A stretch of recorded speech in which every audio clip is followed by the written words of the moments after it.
privilege and an honor that we have a couple of folks whom we know, including some folks who came, well, a few others who came during the industry panel. Some here, I'll talk about that in a minute, and also in Indonesia, some folks from the ministry, some others who have become our very good friends over the years, starting with when we came here. And then there are these two who just do not want to leave me alone. This one here and that one there, right at the end. And the reason why I said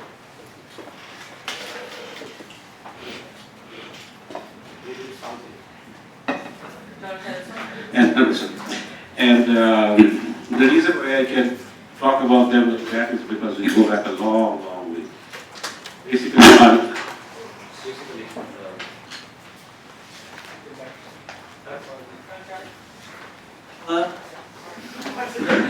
Basically, from kindergarten.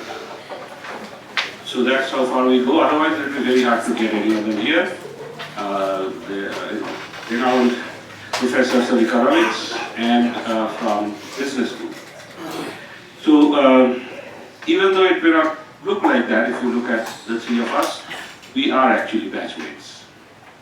And it's a privilege to introduce Professor Sourav Mukherji. His work is on his teaching at the Indian Institute of Management in Bangalore, which is one of the top schools, I would say anywhere in the world, definitely in India and Southeast Asia in business and management. So he teaches organizational behavior. He might correct me in any of the things that I say, and I'm right, he's wrong, of course. But organizational behavior, and his research is in social entrepreneurship. Got that right? Okay. And his teaching is fascinating. He has, he gets teaching awards and things like that. You'll see why. So with that, I wanted to do this one more time. I was telling him, partly because it will help him, partly because it helps all of us, which is a quick introduction like we did earlier. So again, just your names and major, minor combinations, if you will, please. Starting with Augusta, so you can just try this. Yeah. Name and major. Name and major. Major, minor, whatever. If you have combination, then mention that. Okay. Hi, I'm Augusta. I'm a data science and environmental science major. Hi, my name's Sarah. I'm a brand management business major with a minor in sustainable business practices. Hi, I'm Fiorella and my major is business. I'm Annabelle and my major is environmental science with a minor in public policy. Hi, I'm Mark. I major in biochemistry with minors in environmental engineering and emerging markets. I'm Munin. I'm an electrical engineering major. I am Alan. I study pharmaceutical sciences on the pre-medical track. I'm Ava and I study communications. Hi, I'm Jennifer. I'm environmental engineering with a minor in sustainable business practices. I'm Taylor. My major is environmental and sustainability sciences with a minor in sustainable business practices. Hi, I'm Andrew. I study philosophy, politics, and economics. Hi, I'm Marcus. I study data science and economics. I'm Daniel. I study data science and environmental science. I'm Christina and I study data science and economics. Hi, I'm James and I study international business and emerging markets. I am Colby. I study environmental studies and international affairs, and I have a minor in law and public policy. My name is Ellery, and my major is environmental science and business. I'm Caroline. I'm majoring in industrial engineering, and I minor in business administration and math. Hi, I'm Angie. I'm studying psychology, and I'm a minor in public health. Hi, I'm Avril. I'm studying data science and business with a concentration in fintech. Hi, I'm Nathan. I'm studying chemical engineering. Hi, I'm Sylvia and I'm studying environmental engineering. Hi, my name is Lizzie and my major is civil engineering. Hi, my name is Sourav and I'm majoring in comp-sci and game. Hi, I'm Cody. I study business and design. I'm Maya, and I major in health science with minors in psychology and environmental and sustainability science. I'm Meher. I am environmental and sustainability sciences major with minors in civil engineering and sustainable business practices. I'm Abby. My major is industrial engineering, and I have minors in math and communication studies. I'm Rohi. I study electrical and computer engineering.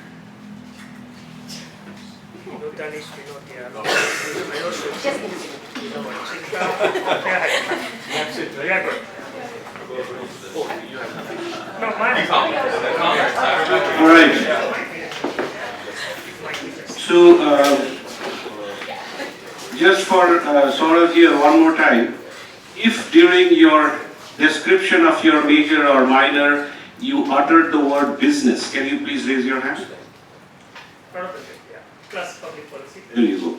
And anybody, if you could please keep your hand up just for a few minutes. Anybody who said anything about policy, communication, social science, economics, international affairs, any aspect of that? So it's all yours. Yes, I know. Yeah. And all those who said civil engineering. That's nice. That's how we used to describe ourselves when we were your age.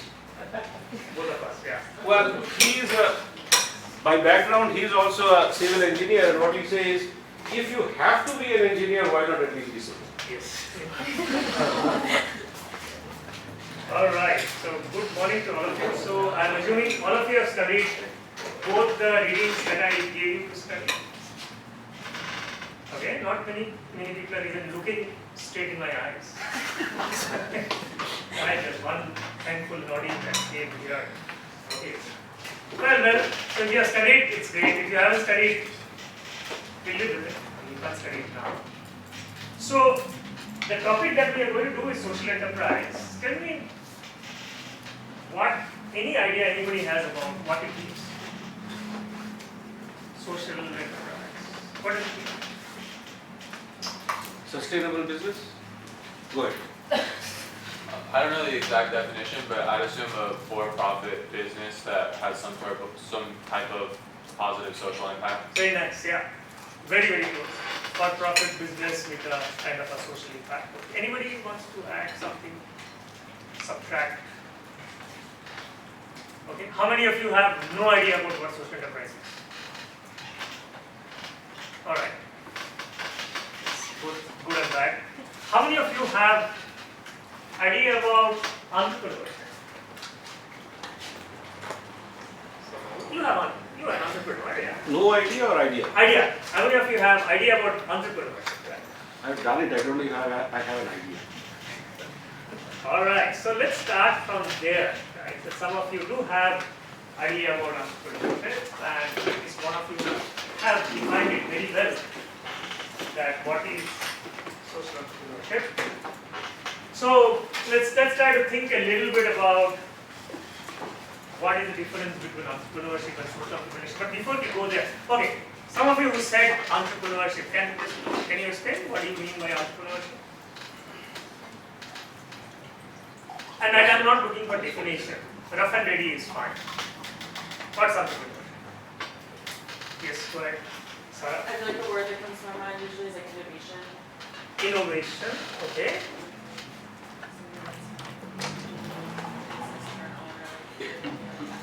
Okay, so somebody creating a business of his or her own, innovative idea, sure. Anybody wants to add to that? Entrepreneurship doesn't necessarily have to be innovative. Sometimes it's just it just follows the market and just like expands it somewhat. Give me an example. You're saying it doesn't need to be innovative, it just follows the market. Like potentially just sort of like, let's say you have a technology that's being implemented in the US and you just bring it over to like Asia and like sure. Yeah. Right. So somebody might say to Asia it's innovative. It was in US. And the whole idea about bringing a business from US to Asia could also mean making some adjustments. understanding the market, so on and so forth, right? So from that perspective, you can say that it has some innovation, but it's not a very fundamentally technological innovation, right? I had car hailing services in US, I started in Thailand, like, it's not a new idea absolutely, but new for the context in that sense. All right. So if that is entrepreneurship, and we get that has to be something new, even if not technologically, fundamentally, but maybe at least to the context or at least to the business environment that we are talking about, if that is entrepreneurship, then where does social entrepreneurship fit in? What's the difference of doing a, say for example, a car hailing service, which I'm assuming most of you are aware of, Uber, in say Thailand, versus as Jacob, right? He described. No, who said social entrepreneurship? You said, sorry, yeah. Cody described having a social angle to it, doing something good for the society. Right? I mean, is car hailing good for the society?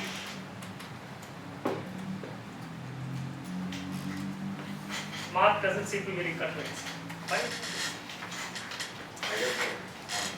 Wait, you said car hailing? Car hailing service, right? I mean, you just call up, you look at your internet and call it car taxi services, right? Is it good for the society in general? Yeah, we don't get into the pollution angle. Oh, okay. Yeah. Don't worry about that. Yeah. Think about what is it replacing, right? I mean, anyway, I need to go from place A to place B. Earlier, probably I would probably stand in the road and call some taxi or an auto tuk-tuk in this part of the world. Now you have an app and you get a predictable somebody coming and picking you up. So from that perspective, is it good for the society? I want to go with no because I employ some pretty exploitative.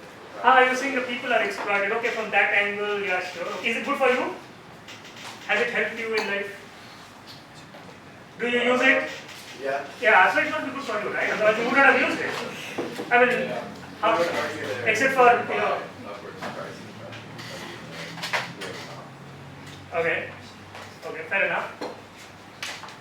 So now, where do we make a difference between, say, social entrepreneurship? Okay, let me then think of something else also. In terms of what have you heard about entrepreneurs in terms of entrepreneurship, in terms of from a business model perspective. Some of you are business students, some of you come from, at least one of you said about finance or something. From a finance perspective, business perspective, what have you largely heard about entrepreneurs? Yes, go ahead. The stakeholders. Yeah. The stakeholders are more, like, there's more emphasis on the investors and stakeholders instead of. Very nice. Can you just explain it a little bit? What do you mean? Like in social entrepreneurship, like stakeholders could be more communities or more like marketplace communities. And in typical entrepreneurship that's not social, there's more emphasis on the investors. All right. So she knows the stuff. That's right. You know the stuff. Yeah, that's deep. So would the others, did you others follow what Caroline said here? That when we are talking about businesses and between, say, a regular business versus an entrepreneur, you can think of entrepreneurship as a starting phase of any business. Right? I mean, Bill Gates, when he started Microsoft, or anybody can think of, when they started their business, people might say, they're entrepreneurs. They're coming with a new idea, they're going to build a business, etc. But the primary stakeholder is the investor. What does it really mean? What does it mean if I say that the primary stakeholder of the business is the investor, whereas for a social entrepreneur, the primary stakeholder is the community or the marginalized community? Yes, good. It just refers to who you're trying to create value for. So if your primary stakeholder that you're trying to create value for is your shareholder, you're just trying to make as much short-term profit as possible, and like you're worried about your quarterly reports or annual reports. Whereas if your shareholders are your suppliers, current and future generations, you're trying to actually create value for people and like creating products that impact people that might not create as much profit for your shareholders, but will create value for your customers and other stakeholder groups. Very nice, yeah. So what Cody is trying to tell us is that every business impacts different kind of people. Right? A business when you start, it has an impact for the customer, it has an impact for the investor, it has an impact for the larger community, it has an impact for the planet. Now, who is primary in this list? Because sometimes it's very difficult to satisfy each one of them, right? As one of you was saying, I think was it Daniel who said that, right? That well, these car hailing services seems to be good, but I have heard about these reports which are right that they have some of the practices which seem to be very exploitative towards the drivers. Now, if you are a business person, I don't think Daniel was running a car hailing service. What would you do then to take care of that?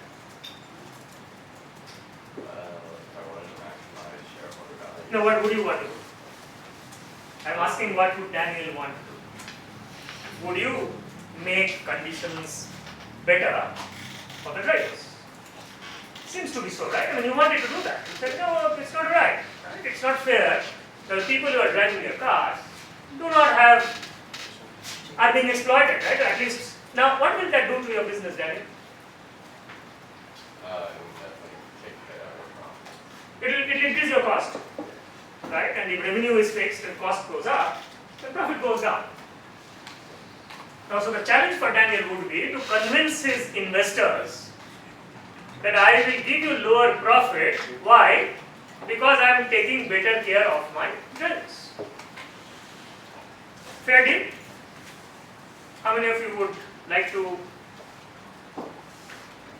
employ a car hailing service where Daniel promises that I take care of my drivers more than what an Uber does? And how much more price are you going to pay for that? Give me in terms of percentage. Suppose from going from here to airport costs you $100. Daniel tells you that, well, that's by Uber. But they don't take care of their customers, of their drivers. I will take care of my drivers. How much more money are you going to pay me for that? How much? I mean, I'd pay up to 100% more. 100% more. So you're willing to pay $200 more. Okay. Now that's an individual choice. You might say he's probably a rich person, that's why he's paying. Or he's a nice boy, that's why he's paying, right? You don't know. Right? How much would you pay? I feel like realistically like 5%. 5%? 105, right? 105, yeah. So, you see what is happening here. Or, if Daniel is able to convince his investors that please leave with lower profit, then you and I and customers did not pay more to have the drivers being taken care of better. So these are all the options that Daniel has in front of him, right? He is thinking that, well, if I have a large number of customers like James, you know what? I don't need to reduce profits. Because James is willing to pay me 100% more. In fact, it's very interesting that Daniel may not be spending so much money more to take care of your drivers, right? So now Daniel says, well, if I have a very powerful business proposition where I am taking care of drivers, and if there are lots of James around, then I can actually charge more. Right? It's a consensuous business, and I can charge more. And there are many customers in the world who will probably pay more than that. So that's one business model where Daniel comes and says that, you know what, this is the only car hailing service in the world which takes care of its drivers. And that's why I charge you more. And there is, I'll just complete. And there he doesn't need to make lower profit. That's one business model. Or you might say, no, most of my customers are like Sarah, right? I mean, I have to do a lot of convincing to her to pay even 5% because Sarah being a business student, she said, no. For sustainability, you have to give me market competitive prices, otherwise I will still go with Uber. Now, if I do that, then I can't charge the customer more, but I have to convince my stakeholders that I'll have to take lower profit. Right? Yes, go ahead, Dex. Yeah, I had the same question. Like, why don't the company take care of? Why don't the company takes care of the driver rather than? Oh, here's a very fundamental question: that why are they not taking care of their drivers? Where? That's a tough one because they get everything. No, rather than putting it on the customers, why don't the company takes care of? Yeah, because probably they get everything. Right? There's a bargaining power of labor. Whom are you employing? Right? I mean, from my perspective, you are probably treating me badly, but from his or her perspective, what is the next best income opportunity that the person has? Nothing. So he is saying, okay, $100 a month, with some tough conditions is better than having no income at all. It's a labor market condition, right? So there can be various reasons why they are not taking care of, or they are unable to take care of their drivers the way Daniel wants them to take care of. Okay? Yes? Is there some power to offering, like, Uber charges $100 to go to the airport, you charge $100 to go to the airport, but you take better care of your drivers and the customers know that? So is there power to that? Like, Depends on who your customers are. Depends on who your customers are. But like, if it's the same price, wouldn't customers be driven towards that one company that takes care of their drivers rather than? I would tend to think so. I would tend to think so. Yeah, there's no harm for you in going with a car company which takes better care of its drivers. But who is getting hit in the process? Well, the investors. But what I'm saying is, like, if that's happening, wouldn't the market share of Uber be smaller because customers are more driven to go towards your company, so therefore you would actually start it more? You are right. But you are forgetting the role of the investor here. Right? In the process, what has happened is he is giving less profit to the investor. And how it shows up in the stock market is the valuation of your company might actually be low in this market. Right? Because valuation is a function of future profitability of your enterprise. Now, if the investors are not happy with you because you are not giving them high profit, in that case, you will not have money to expand. If you don't have money to expand, then naturally the market share will be very niche. Right? And naturally with scale comes some power. And how much power you have, what is your spread and so on. So the world is a bit much more complex than there it is, right? Saying that there is power in keeping the investors happy, because investors then continuously invest in my company, I can build my company, I can make it better, and so on and so forth. Or you might say, no, I'm okay. I'll keep it small, it's okay. I am running an enterprise which if it just operates locally in some region, it's fine. I'm not so dependent on investor because investors probably are not very happy with me. They're still going to go and put money in Uber and companies who give them more profitability, but here I am, I'm somebody else. That's exactly what a social enterprise is. The social enterprise is coming and telling you that, well, the dominant business model is about maximizing profitability, which means maximizing shareholders' wealth, maximizing investors' wealth. But I can also run a business. When I say business, it just means that people are paying me price for it. I'm not doing what we typically call a philanthropic activity. So I have customers. They are paying me money for it. But here, I am also worried about, or I am also serving other stakeholders who are around, and these stakeholders might be my employees, my customers, the planet. I will minimize the environmental impact on this world. But for that, I need to incur more cost because petrol is cheapest, solar is a bit more expensive, wind is even more expensive. So my cost structure will go up, profitability will go down, but my primary stakeholder is not the shareholder, but it is the planet. And as a result, I will create an enterprise which will run the same taxi service but ensure that my environmental footprint is low. So these are the various choices which a business person or an entrepreneur confronts and tries to understand that how can he or she build that enterprise, right? Because it comes with its own set of challenges. How do you scale? How do you get the funding? Who will support you? What kind of policies are there which will enable you to do all that stuff? So that's largely the difference between social and commercial enterprises. I'll just summarize that for you. What I've done here is I'll say that a commercial enterprise starts business with the primary goal of maximizing profitability.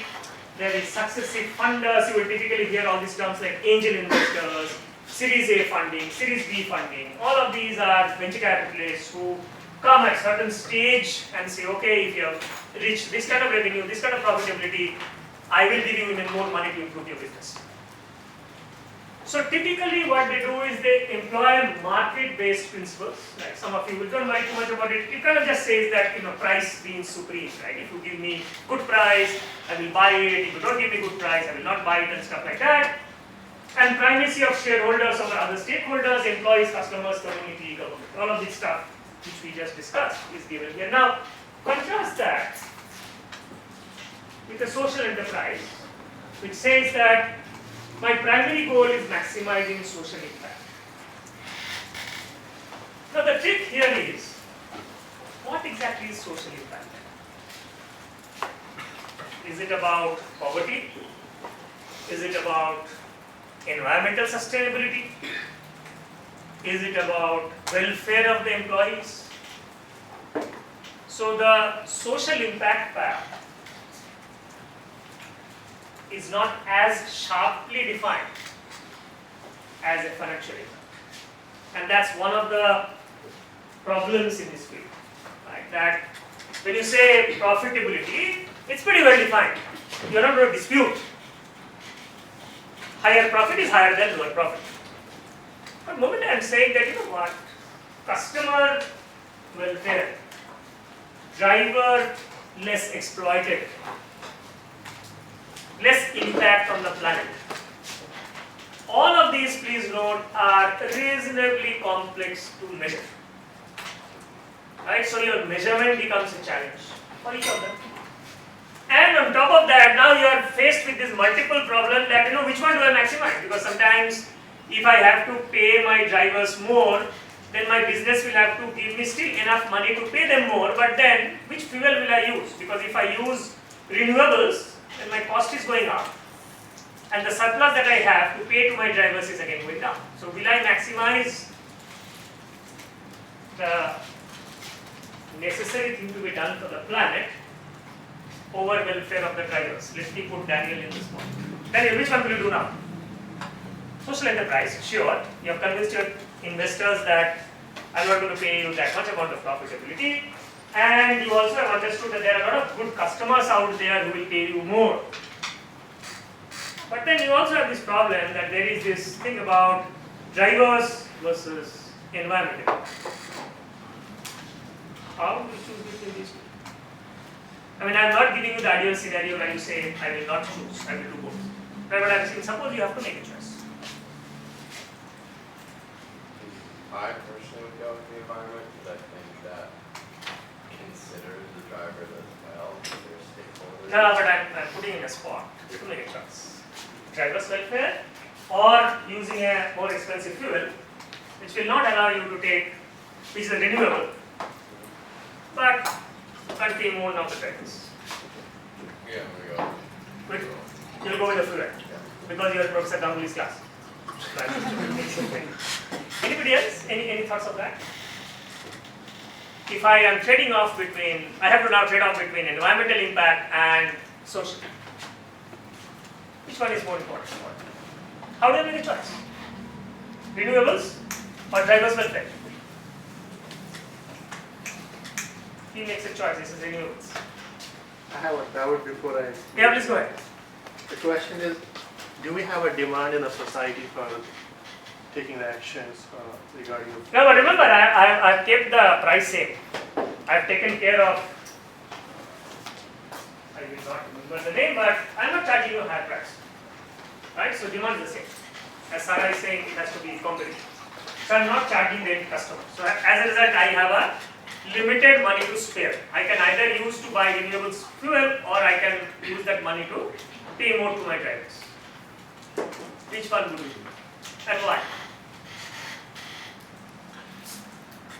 Sustainable renewable energy, okay, considering the long-term benefits. Okay, so both of you are prioritizing the need of the planet compared to the need of the driver.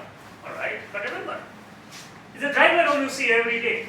It's a driver who comes to talk to you, tells you about how poor he or she is, kids are unable to go to the good schools, not proper enough food on the table, versus planet, oh sure, yeah, nice, but you know what? Yeah. That's a challenge, right? And what I'm trying to make here, ladies and gentlemen, is these are very difficult questions to answer. There's no right or wrong answer here, right? I mean, you will go with your sense of fairness, justice, what is your idealism, right? At what point of time, what is the emotional connection you have with the issue, with the person in front of you. Right? So these are not easy questions, but that's what a social entrepreneur does. Right? He or she looks at this business and says, the business is my way of making a positive impact on the society. There are different ways of doing that, be it climate change, be it being environmentally sustainable, being it removal of poverty, taking care of welfare of my drivers, welfare of my customers, and a whole bunch of stuff. But that's the word. So it's a very inspiring word. That's why I love it. I've been doing research on it 11 or 12 years. I started my career looking at commercial for-profit enterprises, big ones, how they are competing world over and stuff like that. And then last 12 years I've been looking at this field. It's very inspiring. I meet extraordinary people. But at the same time, we must also understand that this is not mainstream yet. Hopefully someday it will be. If it will be, I think, a wonderful fulfillment if at least some of you become social entrepreneurs in your life. And then say, yeah, these people, well, at some point of time, they were in our class, and today they are going and changing the world in some way. So we have two questions. Oh, One, sorry. I think, Sorry. Taylor and then Cody. Please go ahead. Please go ahead. No, where are we? No, but apparently for recording you need to. It's not walking. It's not working. No. But that's not my question. It's working now. Okay. Oh yeah. So my question is, I was wondering, I assume that you've asked this question before to other students. How have the responses varied between us, like at least from the two answers, both said environmental? I was wondering if other students you've taught have answered differently and what you. In India, it has always been social. Yeah, right. Because I'm guessing here that we grew up seeing so much of poverty all around us that that's always the first instinct. Right? So mostly social. That's why I was surprised a bit. But yeah, sure. I guess you are coming from a slightly different background. And as I said, there's no right or wrong answer to this. Yeah. But clear answer, mostly social in India. Who was the other person who wanted to ask? Yeah.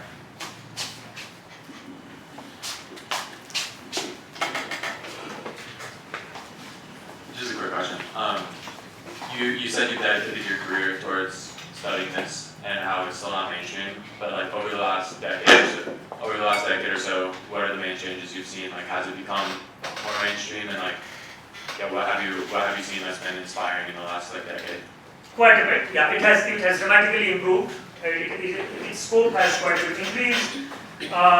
Maybe 11, 12 years ago, if I even mention the term social entrepreneurship, not many people will connect to it, and giving examples would have been very common examples. I mean, nowadays, if I just look at the city where I come from, Bangalore, I can easily say there must be about 250, 300 social enterprises who are doing reasonably well, etc.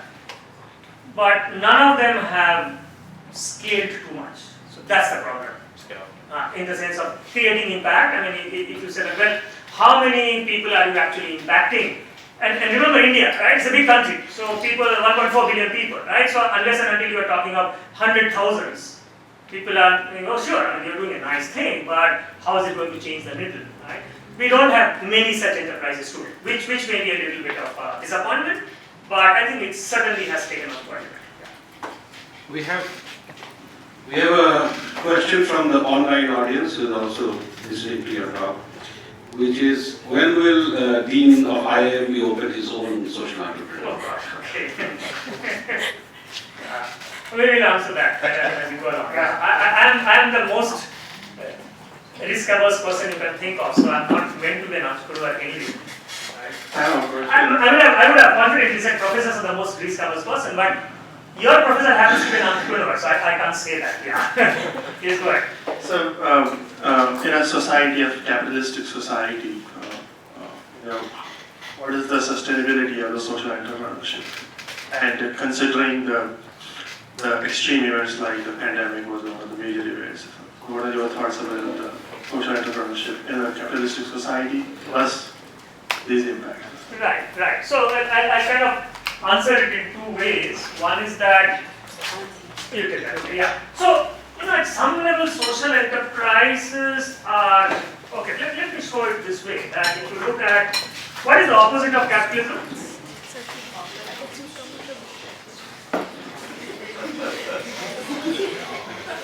What's the other side? Socialism, let's say. Okay. Okay. Now, if my for-profit enterprises are here, social enterprises are somewhere here. They are not fully here. Because if you look at socialism, this is quite a bit about not-for-profits and government intervention. Right? So if I look at these are not-for-profits and government, that's pure play socialism. This is pure play for-profit is capitalism. So the point I'm trying to make here is social enterprises do take some advantages of capitalism to make it sustainable. The second one is nowhere in the world you have pure capitalism. And which is the most capitalistic country in the world? China? The US. The US. US? Right? General Motors was not allowed to fail during 2008 financial crisis. If it was a pure capitalistic society, it would have not allowed General Motors to survive. They said, okay, you are a company, you failed, you closed down. So nowhere in the world you will find a pure capitalistic society. Even the best of innovations in the United States, fundamental innovations are funded by whom? Not by for-profit companies. It's funded by government grants. Right? It's coming from universities which are being funded from public sources. There are very nice articles which are written about that. There is nothing like pure capitalism in the world. So from that perspective, I think social enterprise is a nice compromise between these two systems. Right? But having said that, as I was telling you, that still for-profits would be outnumbering social enterprises by a scale of maybe 1,000:1 world, if not more. So is it the dominant form? Not yet. Definitely not. Far from it. But does it have a promise? I certainly hope so. Yeah, you had a follow-up? Yeah, they're saying about the scalability of the social entrepreneurship. Let's say take the India, where we used to have the free internet by Geo. Right? I'm sure you might also have the Geo SIM card. Yeah, not yet, but yeah. So most of so what are your thoughts about that? Let us say if somebody. Geo was not a social enterprise. I'm not saying that, but I'm saying from the free internet is from the capitalistic side, when it dominates the society, and you have no way but to go to with that. Even though you have the feeling for the other people in the market, you have seen the Airtel, other Reliance companies, internet. So their market shut down like hell. Because the capitalists have the potential, they have the capacity, they can bear the expenses for many years in order to manipulate the people, in order to make them so much dependent, and then now the Geo is taking extract. Good point. One thing I would suggest is some discussions we can take offline. But if you ask questions, especially from this side of the house, try to explain to the full audience what it means, because I don't think they relate fully to that, right? So, but you can say, to the extent you can relate that. By the way, while he is drinking his water, when we go to Indonesia, we'll meet somebody called Kamal Taruk, her mentor. And he's a very good friend. So he was the one who said at some point, all countries have some form of adulterated isms. The only true capitalism is in China, and the only true communism is in Singapore. You can ask him when we go there why he said that. Alright. Yeah, so that is, we'll take that, because for me it is like one capitalistic model and then against the other. But surely, I'm nowhere claiming that there is even a competition from social enterprises to the dominant business model, which is the for-profit commercial enterprises. nowhere, I'm talking about that. But this kind of creates promise. We have, for example, if you think about it, India itself, you have, many of you, you would have certainly heard about it. There's an organization called Amul. Right? Now, Amul is today the largest dairy cooperative in the world. Now, Amul has a very strong social enterprise at the back end. Because it is the organization in India which gives maximum payback to the dairy farmer. And so if you think of any farmer in India, on an average, if you look at the end price of the product to farmer income, it would be in the low double digits or single digits. Alright, so let me give you an example. If I buy an orange in Bangalore for 100 rupees a kg, the farmer who grows that typically makes not more than 7 or 8 rupees a kg, which is like 7 to 8%. Okay, so that's how bad it is. Right? Because of various factors. Right? I mean, inefficiency in the supply chain, lot of intermediaries taking away value, farmer unable to know where exactly to produce, where is to get the bigger price, and so on and so forth. Right? Amul actually gives more than 50% of the end price to the dairy farmer. And there's a very powerful model at the back end because they have dairy cooperatives, the whole organization was started. And it's a great example of how it has scaled, having a very nice marketing engine in the front end and a social enterprise at the back end. Unfortunately, it's an exception. We have not been able to replicate that in other places. Yeah, so few examples of that, not many. Yeah. There are very large cooperatives I know in Spain, in South America, but all of them remain as exceptions. I mean, not really driving the world. All right. So now for the reading part. Okay, this is not the case. So this you just read. I'm asking this question. Just read from the screen. So this is about malaria. And it actually does not cost much. The malaria medicine does not cost much. Why? Because the medicine for malaria is off patent. It has been invented several years ago, decades ago. So the patent only was for 20 years. After that, it has become a generic. So it's reasonably freely available, right? I mean, very small price. And there are tons of aid money to ensure that the medicine reaches the needy, which is typically, underprivileged, difficult to access places. The mother has to be given the medicine so that she can give it to the child. That's a stereotypical but scenario. And yet we have not been able to solve the malaria problem completely. We have reduced quite a bit, but there are still millions in Africa, even in India. If you look at the numbers, the deaths, children death in malaria is definitely running thousands if not millions.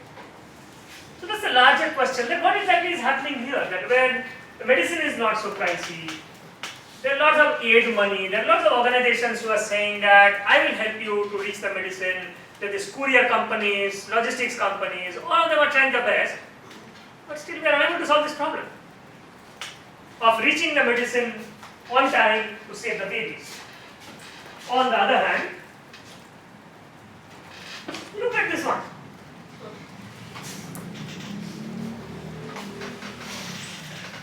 Your professor was wearing a Harry Potter t-shirt yesterday. Which is why I took it off today.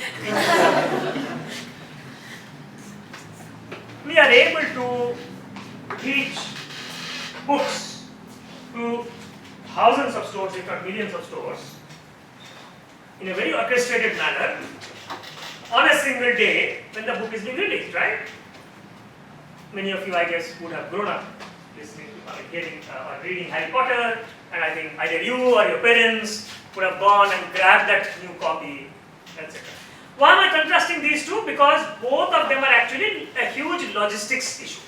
Right? We are taking away the emotional component here, and we are saying that, well, both of these are distribution issues, supply chain problems, right? In the sense that you have this much amount of stock, you should make it available at so many multiple points such that classic inventory management problem, it should not be stock out, nor it should be excess inventory.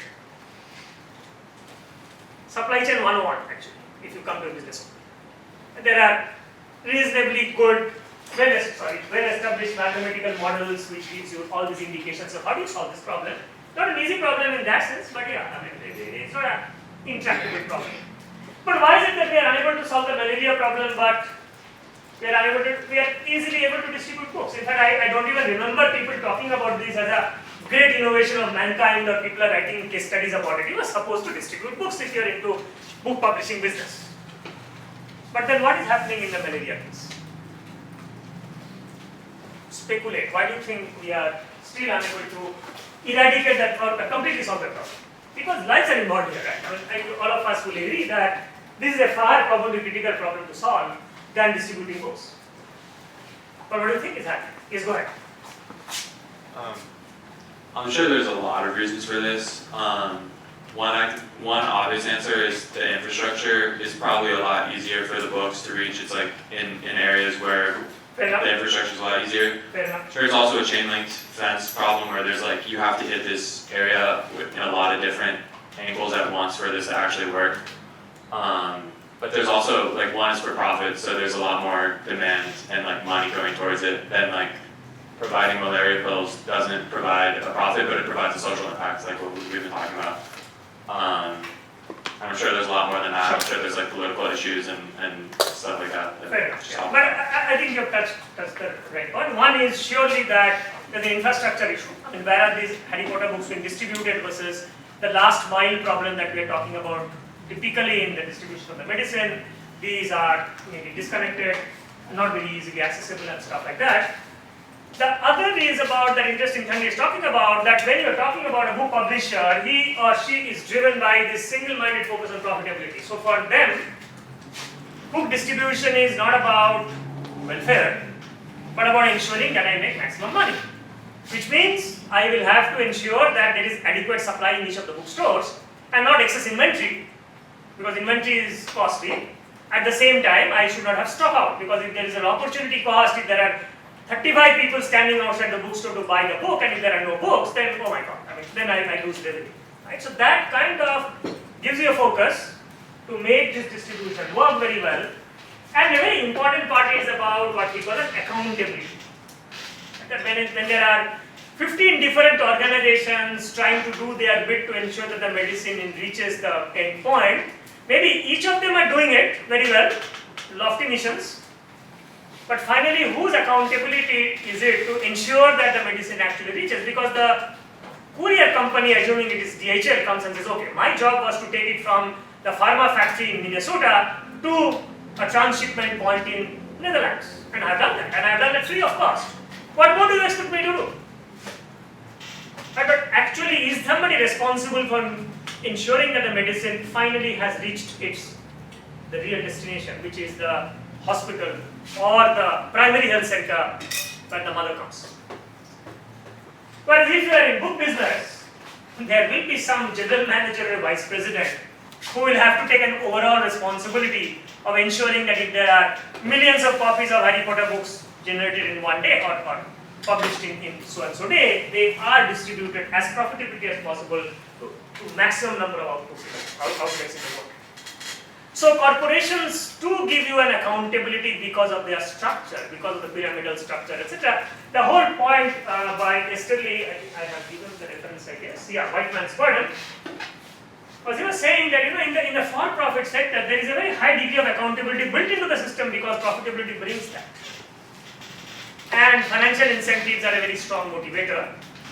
That seems to be lacking or not to that extent in a development sector, in a social sector. So that's the reason why we should learn from the for-profit sector to apply principles of that in the development sector. Right? So one of the reasons why this whole term about social entrepreneurship coming about, and that's why I put it somewhere in between, is to say that let us learn from here, because here the objectives were very lofty. Egalitarian world, reduce inequality, but we don't seem to be having those tools and techniques which have been reasonably well developed for the for-profit world in the business management space. Can we learn from there and apply it to solve our toughest problems? Right? That was the whole idea. Are there examples where you can learn market mechanisms, principles employed by for-profit companies, and apply it to a context which is very developmental, which is to maximize social impact, but at the same time we must not forget that businesses can't scale, businesses can't create that kind of impact unless and until you are able to apply some of those principles. Right? So that's why it's kind of a halfway house there. You are constantly trying to optimize, saying which principles do I borrow and which principles might actually make it more like a for-profit and not really so developmental in nature. And so that's the constant balance that social enterprises are trying to seek. Any questions at this point? Not yet? Alright, yeah, go ahead, Danish. So, Danish is having a lot of questions, though he is listening it for the second time. lot of questions and only those questions which nobody else can understand. Please try to explain your question to a broader Yeah, audience. because he's listening to me for the second time. Yeah, go ahead, please. Thanks for that anyway. Okay. So I have a question regarding, what are your thoughts about the COVID vaccine distribution, because it was at a very good rate. Let us say in India only. Of course, in the United States, the vaccination rate was comparatively much higher, but in India, the government did a great job that time. Do you think that it was the development of the infrastructure of the time, or the priorities, or it is? No, I'll probably take this outside because I have not done any, deep research into understanding what, but I agree that India really messed up during COVID, but the vaccination was fantastic. Right? So I think one very infamous politician had said, and he's so bad that I don't even want to take his name, but he said that you can trust India to do the right thing only after it does all the wrong things. Okay?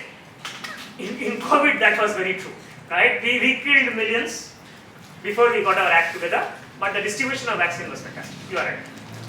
Not to do with technology, I guess. The technology infrastructure that we are already developed, and coming together of people in the healthcare system, everybody took responsibility, including the doctors, the paramedics, etc. So confluence of so many factors. But as I told you, must apologize. I haven't done a slightly deeper one. Well, this is a very layperson explanation that I'm giving. Yes, sir. It's kind of about the malaria, or just distributing medicine over. Do you think America's healthcare system and our drug market and how profitable does it become has an impact on us providing medicine? Oh, certainly it has. Absolutely. American pharmaceutical industry is another very crazy place. It's a very extreme form of capitalism, and usually, these are the problems that if you apply too much of capitalistic principles into areas such as healthcare and education, where you necessarily need to take a very long-term view, you can really have these kind of adverse impacts that you are seeing in the US, and in a very different way in India also. In some sense, almost every country in the world, I am told there are only few countries in the world who have got their healthcare system up to the mark, and one of them is Cuba, but we hardly know anything about Cuba, so I don't know how much to trust that. I don't know too much about China, but I know UK is messed up, I know US is messed up, and in a very different way, India is also messed up. Right? But yes, you are right. Capitalistic principles, in fact, the whole idea there was that the moment you grant patents, a patent is an ultimate example of a capitalistic system in the right way, right? You have to motivate innovation, and that's why you give exclusive rights of selling to the inventor. Right? In that sense, it looks pretty good. But the moment you apply it to, say, drugs for life-saving drugs, then you see the other side of it. Right? That today, in India, if you look at a cancer-saving drug, it will save your life, but the price will not be able to be afforded by anybody in the country. Unless until you're a politician, you will not be able to afford it. And this is India. I'm sure similar sense is in the United States. So yeah, those are things where government regulation has to play a very important part. And we have to balance the incentives of the innovators versus saying that, well, we come from a very different kind of setup, and it's education, it is healthcare. We cannot apply capitalistic principles here to implement. But at the end of the day, you must keep in mind that financial principles are far easier to apply. And that's why they dominate. Because it's cut and dry. It's like math. There is no controversy around it. Whereas for us, in sociology, we are always thinking, okay, what does this word mean? What does social impact mean? Should I maximize this? Should I minimize that? And there we get a lot of pushbacks and debates and stuff. Anybody know who this person is? No, you are not. You cannot answer. Come on. Danish? Yes or no? I know. You know. You know, yeah. Yes. Connected to social entrepreneurship. He is a Nobel Prize winner. He's also an economist. He's a banker. Shochen? No, okay. Original? Banker. Economic. There's somebody from economics. Yeah. Right? Who was from economics? You are an economist. Sort of blue, yeah. Hazard a guess? Not really. Bangladesh? Connected to Bangladesh. Became famous from Bangladesh. Nobel Prize winner. No? Okay. So he is Dr. Yunus. He actually is an economics professor and he started an organization called Grameen Bank, which was one of the blue one? Okay, I must have left it. Sorry. Right. So he started this organization called Grameen Bank. It is in my slide, but you can look it up.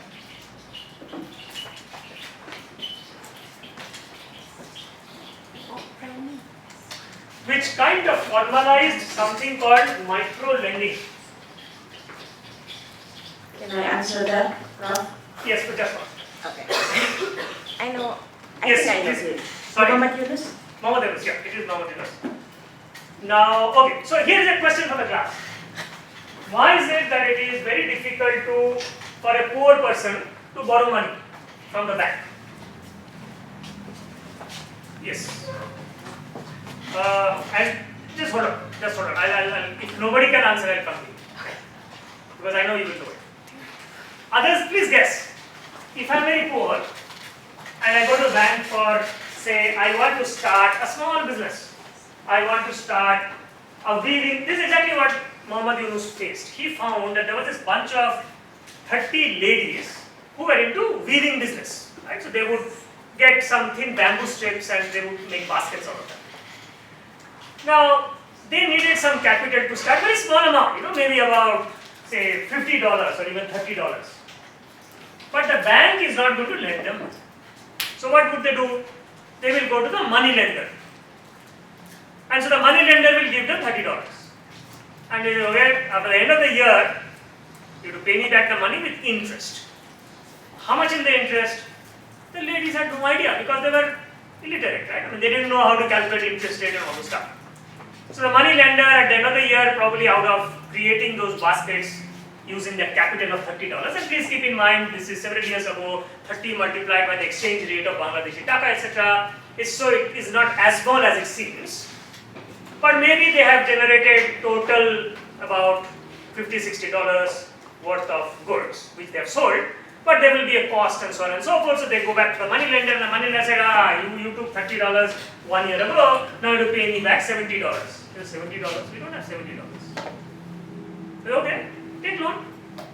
Next year, pay me back. So he found out that this group of ladies were perennially indebted to the lender, money lender.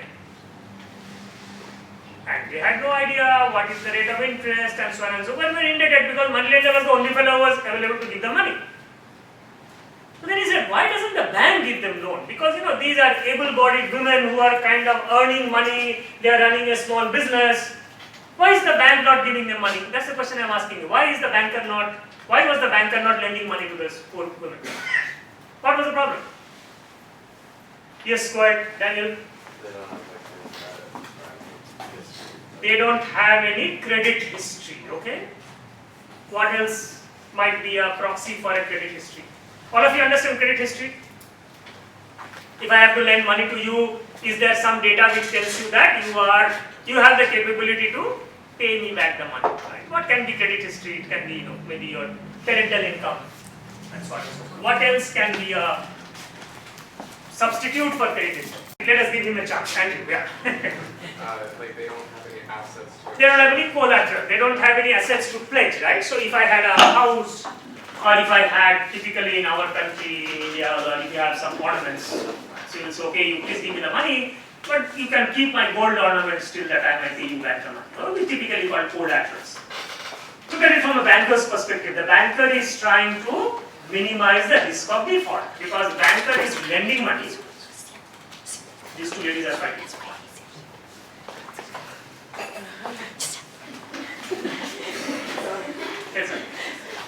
So the banker is trying to minimize their default risk, right? That I may be lending money to you, but what is the guarantee that your business will be successful? You will pay me back the money. So obviously the banker is unable to take the risk, right? So he said, okay, these people don't have any credit history, they don't have any collaterals. How come I want to lend them money? Now Muhammad Yunus actually looked at certain lending models that were already prevalent in Bangladesh by this company called organization called BRAC, B-R-A-C, and he being an economist, he formalized that. He said, okay, how is it that it's going to work, right? How is it that an organization like BRAC is able to lend to millions of very poor people, whereas a formal banker is unable to lend that? What do they do, right? And I don't have time to explain the whole stuff, but if I talk about sum and substance, the genius was that he said, well, a banker may not know whether X will pay me back the money, but X's neighbors will know whether he or she will be able to pay back the money. So I will create a credit system where I will lend to Marcus only when Andrew is comfortable and Alexandra is comfortable and Daniel is comfortable for me to lend money to Marcus. Because they are his friends, right? So they know whether Marcus is a hard-working guy, whether he's an entrepreneurial guy, and he makes stuff done. I mean, and these are very simple things, right? If he buys a goat, he will make sure that the goat is profitable in terms of, selling the milk and etc. etc. But if he happens to be somebody who is very lazy and who is likely to run away and all, they will say, no, don't lend him money. But what is his interest? Why would Daniel come and speak truly about Marcus? Because all of them need money. And what I have done here is I have said, only when Marcus pays me back the money, I will lend it to Daniel. Right? So this was, again, I am explaining it in a very simple manner. In the field, it is a bit more complex than this. Just as switching on my mic is. Yeah.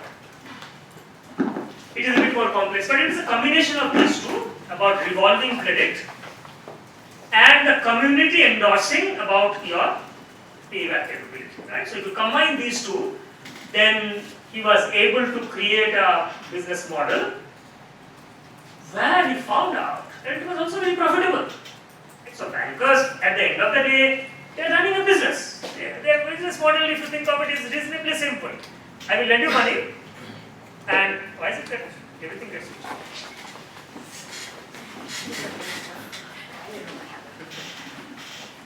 Right, so I have to lend you money, and when you pay me back, you have to pay me enough interest. Now this is also wrong. You have to pay me enough interest, it justifies the cost of capital. If you look at it in that way, it's also a business. And he found out that he can create a bank. So that was a formal bank that he created, which lent money only to the poor, and it became very profitable. Right? So that's the Grameen Bank story, and I think I have captured that here. What is most interesting is the 98.96%, the 99% repayment rate, because that repayment rate is better than any commercial bank in the world. So if you talk about a Citibank or a Wells Fargo and stuff like that, Yunus came and said that, listen, even rich people often don't pay back the money because of various reasons, right? Their business might go belly up, or they're simply mischievous. They figured out that they can't do much, I will not pay you back the money. So banks typically have this term called a non-performing asset, NPAs. And the health of a bank is always judged by asking, okay, what is your NPA, right? If your NPA is going up, then the regulator will become very careful. The regulator will say, look, you are dealing with your other people's money, you cannot afford to have NPAs which are very high because one day the bank will fail. So NPA is a very important term for the bankers to track. Now here they have found out that Grameen Bank's NPA is hardly 2 or 3%, and that also happens because of natural calamities. Think about a place like Bangladesh, where there is floods and cyclones, and there is a general risk, right? Saying that if there is a lot of flood or natural calamities, then farmers will not be able to complete their business for which they have taken the money. So naturally, there is a bit of a change there. But he was able to establish probably one of the most successful social enterprises you can think about, because he would only lend to the poor. He would only lend what is typically called as a micro loan, which is in smaller amounts. And he said this was entirely for serving the poor people in Bangladesh. So that was kind of a very important model. India also has a lot of good micro lending institutions. India, the regulatory environment is really different. That's why their models are a bit different, but fundamentally the principles of that is very same. So, that is something that is very interesting over a period of time. What we have heard is that the learning happens both ways, right? Initially you start by saying, can I borrow principles of for-profit world to a social enterprise? But now when you look at some of the innovations that has happened, especially in fields like micro-lending or even in healthcare for the poor, you will find that there are a lot of stuff that even the for-profit world can learn. So it's a very nice, healthy transfer of learning, etc. that happens between these two organizational forms. Now, what is very interesting here is traditionally when you talk of poor people, then the dominant model is that the government should take care of them. Right? That we pay our taxes and the tax money should be able to finance maybe people who are poor, who can't pay for their education, healthcare. That's why you will have free education, free healthcare. That's again broadly the slightly simplistic model that I'm trying to describe here. But Muhammad Yunus said that grant and philanthropies create a relationship of dependence, right? That because I am giving you money, you are dependent on me, and naturally you can't ask me to be very responsible beyond that. Because you are so grateful that, oh my God, he has given me money. I can't come and tell him why are you doing this and why are you doing that, right? So naturally that creates a lot of space for corruption, inefficiencies and stuff like that. So that's why he's a great fan of even looking at the development world, the doing social impact by bringing in market mechanisms. So he will say, okay, even if your company is not making a lot of profit, it is fine. But try and see whether you are looking at the social problem and yet trying to set up a for-profit model. The model should be for-profit.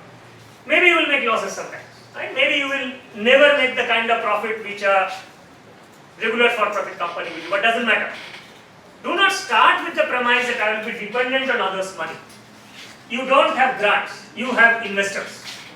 And you can convince an investor that, well, I will give you returns, that is my objective. Maybe some year I may not be, but that even for-profit companies make losses, right? So that's no big deal. But your model should be such that there has to be a profit engine or a business engine built into that. So that was this kind of whole idea, and it's quite popular in that sense. Alright, I will kind of skip that. There's other gentleman whom I wanted to talk about. Again, any guesses who this person is? Sadly, he is no more. Yes, please go ahead. This is C.K. Prahalad. This is C.K. Prahalad, yeah. So, and why did he become famous in the context that we're talking about? What do you remember? What do you know about him? I know what it says up there, that he talks a lot about how the bottom 90% are starting to catch up.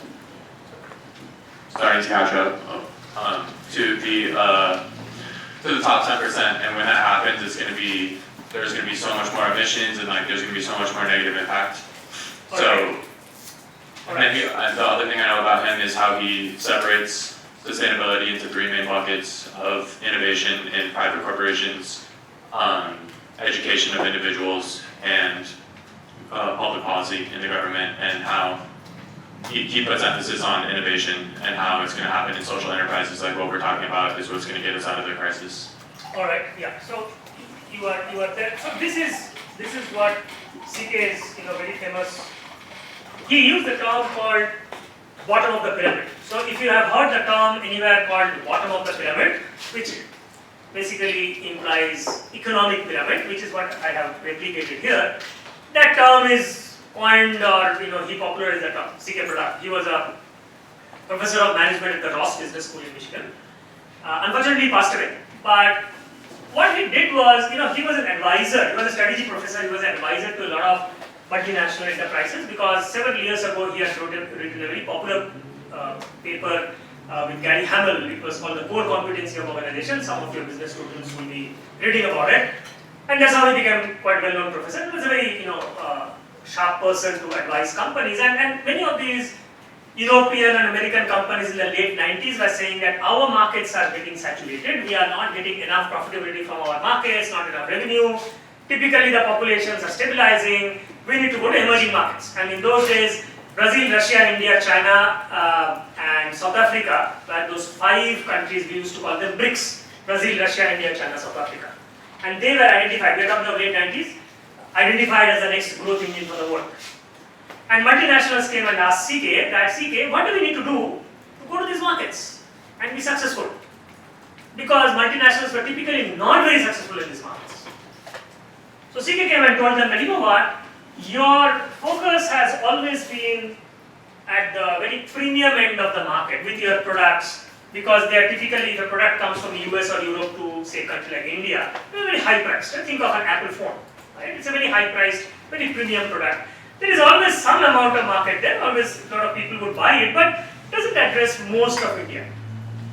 Now he completely changed. He said, now if you really want to go and make impact on those markets, you have to look at the 4 billion people whose annual income is less than $1,500 a year. Please factor in, this is 2000, so it's about 23 years ago. So naturally you have to put in those projections in terms of purchasing power and the growth of world population. But these 4, so just add up this time, you will see that the world population were somewhere around 6 billion at that point of time. And he said 4 billion population are living in much lower income places. So your products and services will have to be customized to address them. You just can't say that I will take my expensive product from the United States and the product will become expensive because of exchange rates. So you take that product to India or South Africa, because of exchange rates they become very expensive there, people will not be able to buy it. So you have to have a very different way of looking at the markets, and that's how he made his thesis. First he wrote a paper, then he wrote a book called Fortune at the Bottom of the Pyramid, Eradicating Poverty Through Profit. So this was a very interesting spin that CK Product put in. He said that when you are able to sell your products and services in these emerging countries, then it will also, you will do good to the people there. Why? Because they never had access to such high quality good products.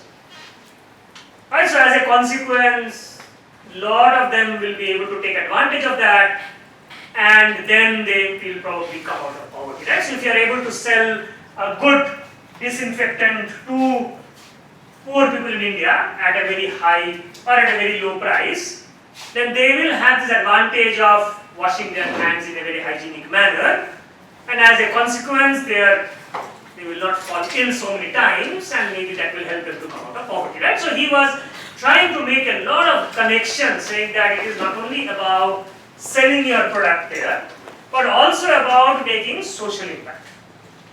And you will be able to give good quality and so on and so forth. Right? So that's why he built this whole hypothesis.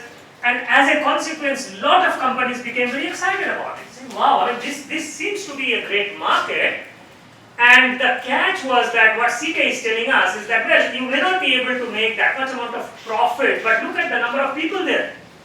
So, you can make high profits in 2 ways. One is that your product is very high priced, but you are selling to less number of people.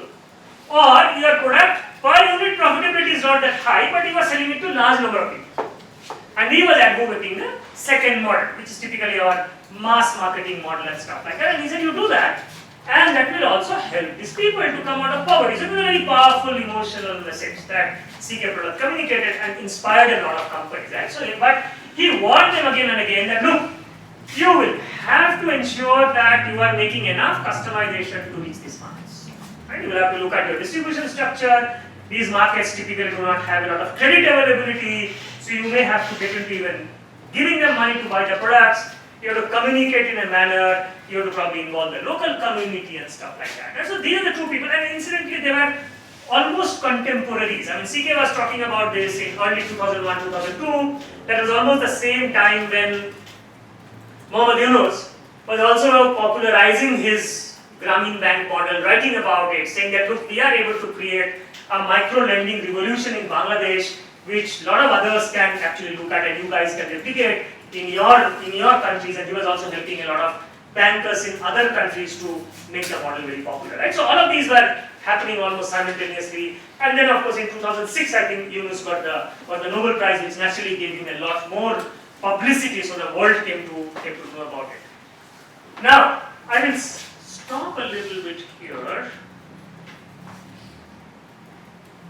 and see if those of you who have read the Diageo case, some of you said you have. This is the smaller of the two. Right?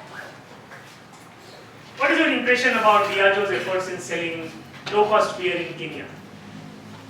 And is it something that you thought is a good example of CK Products' model of tapping the fortune that exists at the bottom of the pyramid? Right? This is roughly the question. Right? So, what has been your impression when you read the case? By the way, how many? Honestly, how many of you have read the case?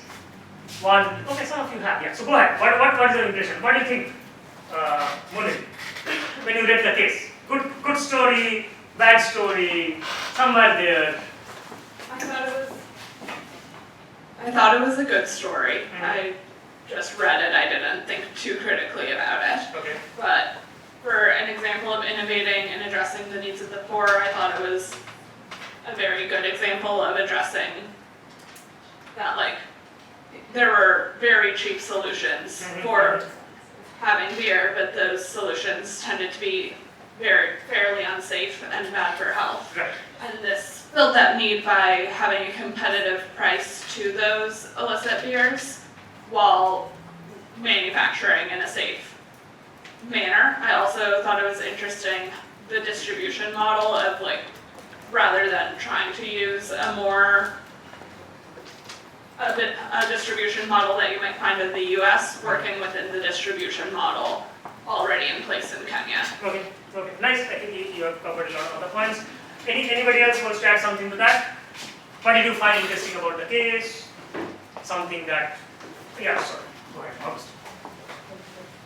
I thought it was interesting of just how, like, they tried to do it in a more traditional manner, like once they failed, like using, like, I think it was like black, like underground markets in order to sell the beer, and like how that ended up being the most, I don't know, for me I thought that was kind of like an interesting way to go about it because it ended up being successful, and obviously like the black market for liquor, like it's kind of interesting to see. Okay, good, very nice. Anybody else wants to add something that we did not probably cover? Yes, Carolina.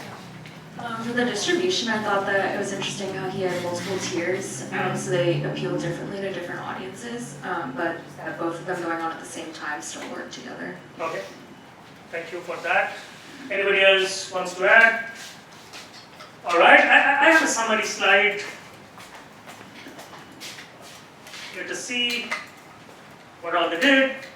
And you see, they quite like what CK was suggesting, that you need to have a lot of innovation to make a product, you know, of good quality, also at the low price, which will be affordable by the local community. I can think of in Kenya, right? I mean, its exchange rate would be very, very different, very adverse compared to maybe any of the multinational context.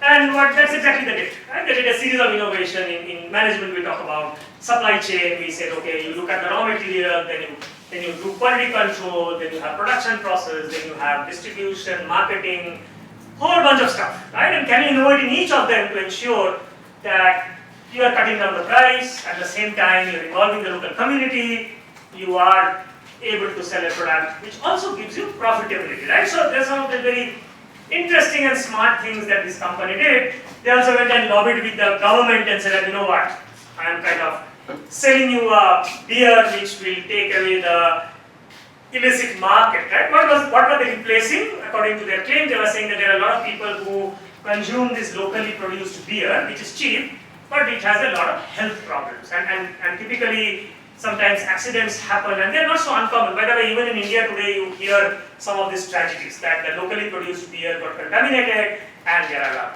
300 people died, or etc. etc. So this is not that uncommon. And he said, okay, through the government, he said, since we are Diageo, we will ensure that such a thing will not happen. And so it's an advantage. Right? It's kind of a healthcare advantage. So you don't charges taxes. So this is kind of pretty well orchestrated. That's why I thought it was a nice example of how you can apply a lot of the stuff which CK was talking about. Anybody had any kind of strangeness when they looked at this example? Not everything seems to be okay. Any critic? She said that I didn't read it so carefully to be a critic of that. But if you have to criticize it, what would you say about it? Do you see something which you are not comfortable with? You don't need to. I'm saying, did something come to your mind? Yes, Mr. Daniel. Any thoughts? No, I'm just asking. Anything, whatever you have heard so far. Look at the last 4 words that I have written there. Sorry, Mary, you want to add something? Well, I just think it's weird to talk about the health benefits of alcohol and getting tax benefits from it if alcohol is poison to the body. So that's what I was talking about, health benefits of alcohol. What do you think of that? After the product that is being talked about is alcohol.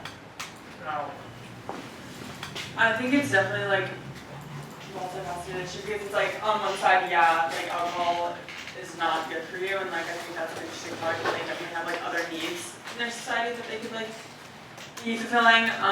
But I also think like at the same time, like just social-wise and everything, like because they're poor, like they should still have opportunities to like experience things that like would be like I don't know, richer communities. I don't know, that's like or whatever. But I also think in this like the health benefits, it is like the black market and all that, and they talked about that, and like even though it's not necessarily like healthy or safe, it's like safer than the other options that like were that they had access to. So it's like providing a safer option.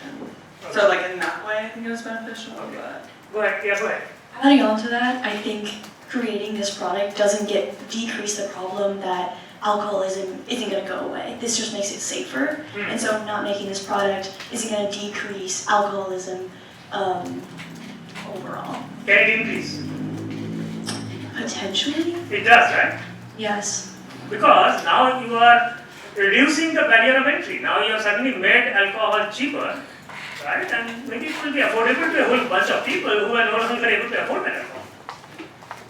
So you see, by the nature of the product itself, we have a bit of concern, right? On one hand, you can say, well, after all, selling alcohol is not illegal, so long you are not doing anything illegal, I think it's okay. Right? It must kind of like, yes, yeah, go ahead. I just have a question. Did they see alcoholism go up? Even if they see it when they report it? Well, no, I'm just... Look at what they have done. They have got a marketing professor from London Business School to endorse that product. This is a marketing machinery. Diageo.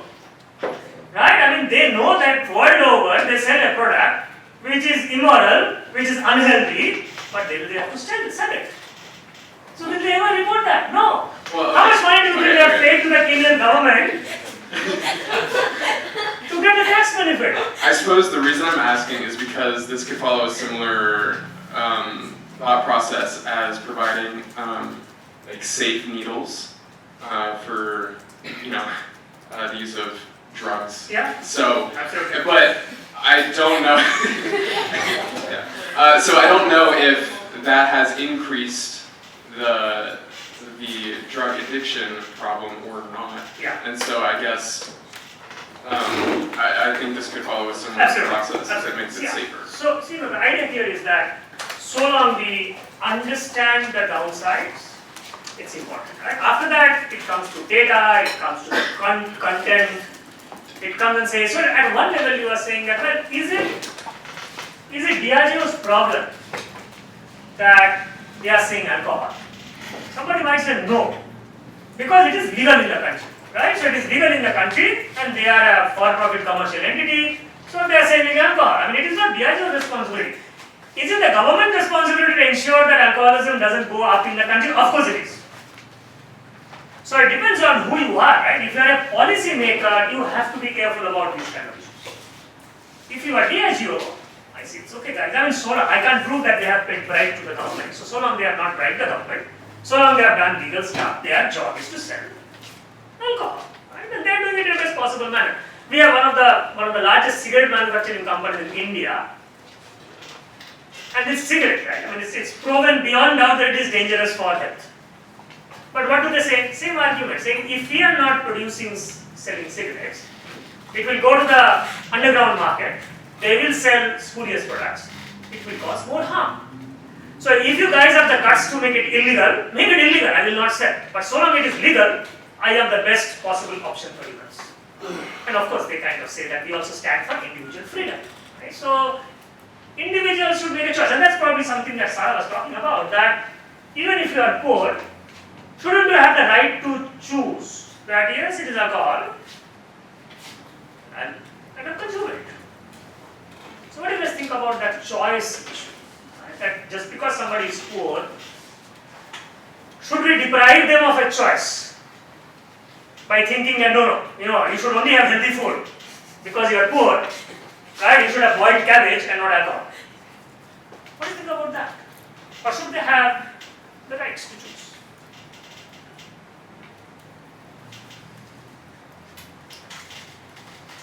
Whoever wants to. Yes, go ahead. I mean, I think, of course, they should have the right to choose. That's just like not up to us, you know. They should have the right to choose? Yeah. Right. Anybody has a slightly different view about that, or you can think that there may be an issue here. Think about alcohol, think about cigarettes, right? And you think about village youth, right? A 16, 17-year-old, maybe a little younger than you folks, or maybe at your age. I guess it's like, not necessarily, just to play a devil's advocate, I guess, they maybe haven't received the same education to be able to make an educated choice on what they're doing. They don't necessarily get the same privilege that we do to understand what's going on with everything. So we have to be careful about that, right? That have they received the same kind of information that we have received so far, right? That you have received at your age, right? So it's not only about choices, but it is also about saying, how much information have I received to make the choice? I'm not saying education makes you choose better. I'm not saying that. We still choose bad things, right? We still choose fatty food, we choose to have alcohol, we choose to have whatever. But in some sense you are saying, hey, you are an adult, you have got this information, now you are making a conscious choice, right? You know the pluses and minuses, and in your own mind you have made some choices, right? But suppose you have not given me that exposure, right? Suppose you have not given me all that information, then should you give me the right to choose, right? That's a larger question that we must grapple with. Let's come to you. You had something to add here. Yeah, sure. So I think. Can I not use the microphone? Yeah, sure, but I think they will not be able to record your stuff. Never mind. So I think one example that comes to mind instantly is gambling. And I think both in developed and emerging economies, we see an outsized number of sports betting facilities in neighborhoods and in communities that have less access to education and other resources that could maybe make it so they might not want to gamble so much. So I think it's the same as alcohol, the same as cigarettes and gambling. When you have a population of people that's been systematically oppressed by those in power, it's some of our responsibility to make sure that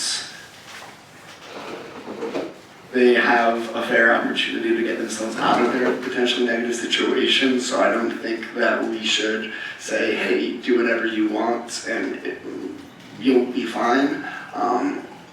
At some point, we as a society need to ask ourselves, okay, if we have created an environment where people don't have access to education, how can we fix that? And for me, that's not just saying drink as much as you like or gamble as much as you like.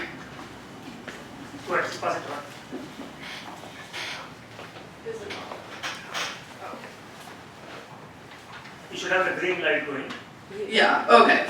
I guess to go off of that, I don't think it should be a matter of whether or not people like of lower income communities have the right to choose. I think we should always have the right to choose, but there should be more of an emphasis on educating lower income communities instead of just coming from a position of power and taking away people's right to choose because they may or may not be educated.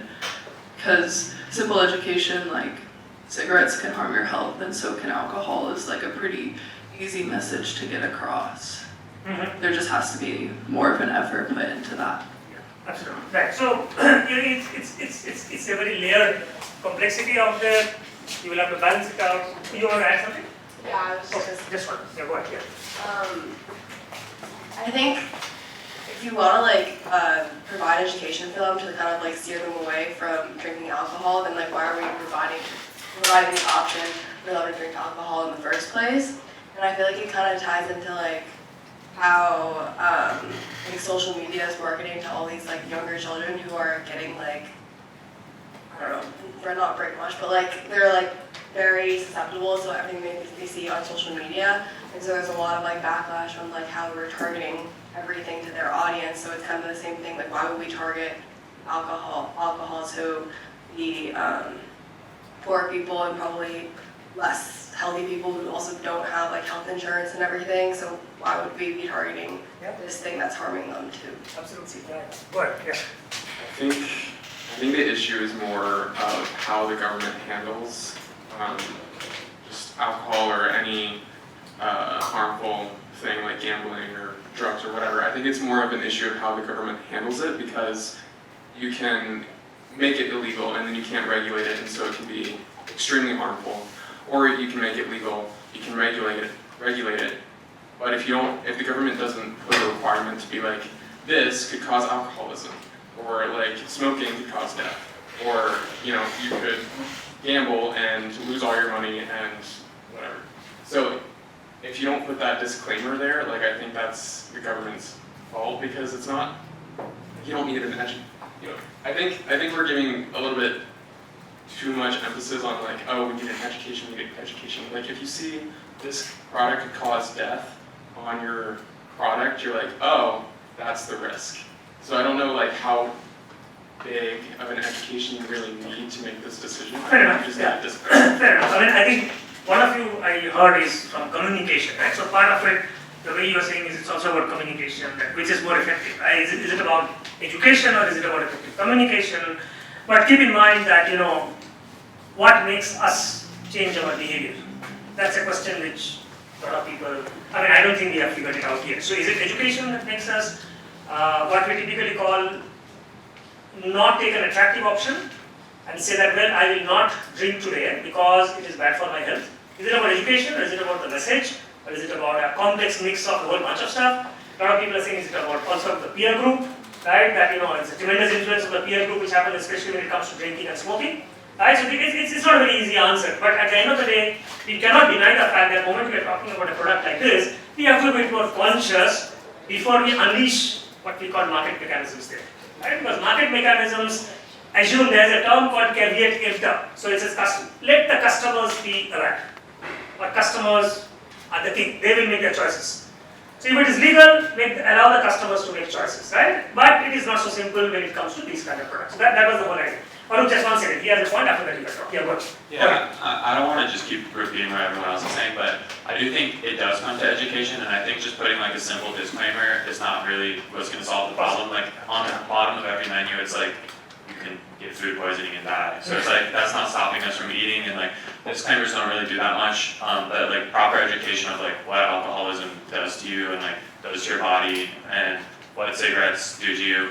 I do think that really matters, and I don't think it's our place to tell people that are in a situation that like most of us can't understand to not drink alcohol or to not smoke cigarettes. Like if people need an outlet, that's up to them to take that, and even if it's going to harm them, it's not our decision to make for them.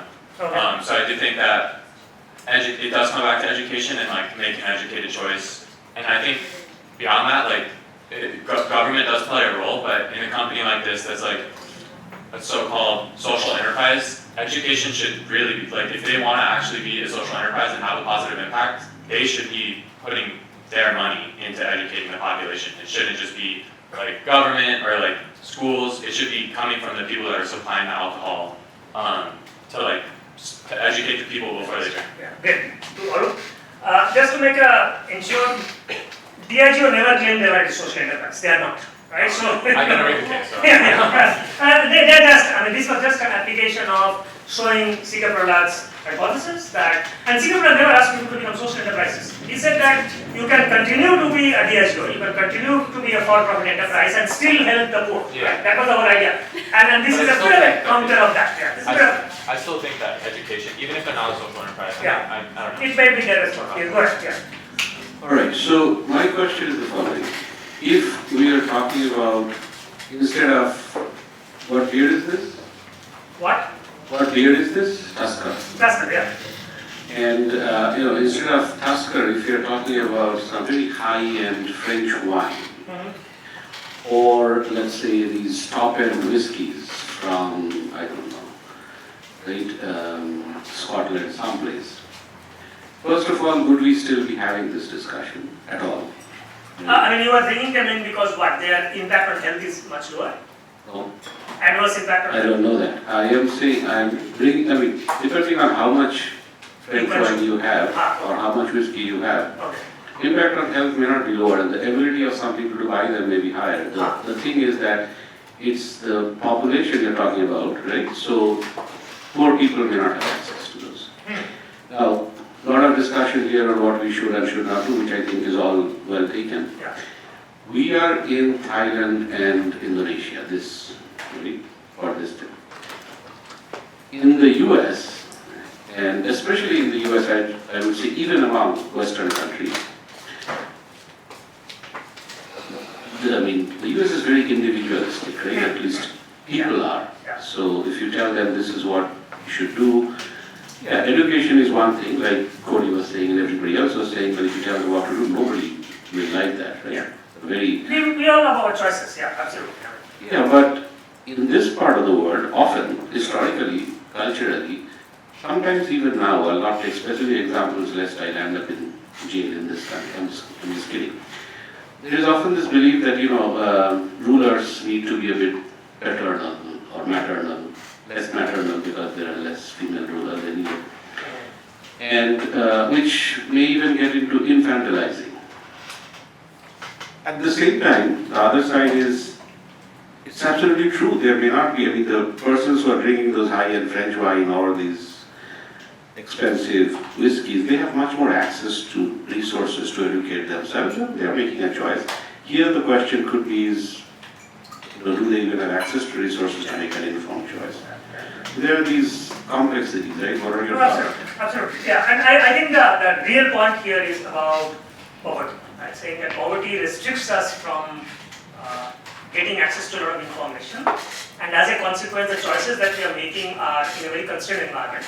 We don't probably realize the consequences as much as education is expected you to be informed, and as a consequence, a lot of people have criticized this particular model. Okay, let's see, we have a time check. Yeah, how much time do I have? 10 minutes. How much? 10 minutes. Okay, so I'm assuming that it's 30. No, so I know that. We started a bit late also, so. I know, yeah. Okay. So now, the reason why I bring this example is to also tell you that there were criticisms to C.K. Prahlad's, hypothesis. Purely, not hypothesis, a suggestion that you should solve the problems of poor by market mechanisms, right? Again, just to clarify, Diageo is not a social enterprise. Diageo is a for-profit enterprise, and CK was asking them to sell products and in the process do good to the world, right? And his own colleague, Anil Karnani, he was, again from Ross Business School, professor of strategy. I am told that they are also in the same, floor, same wing, was the most trenchant criticizer or critique of CK. He said that, well, CK, your formula of going and selling products in this country, reduce their prices, do innovation, all of them are fine, right? I have no problem with that. You are great, you please go ahead and do that. But for heaven's sake, please come and tell that you are solving the problems of the poor, right? So he had a big problem with CK's second part of that, saying solving problems through profitability. Right? And he is again very well respected scholar. And one of the important things that he pointed out was, he said that look at our expenditure as individuals. You people can do this exercise also, saying how much of your budget goes after food.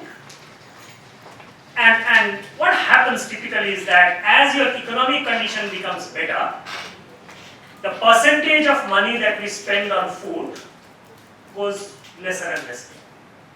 So food comprises a smaller percentage of our total budget, which should be true for all of us because most of us come from religious background.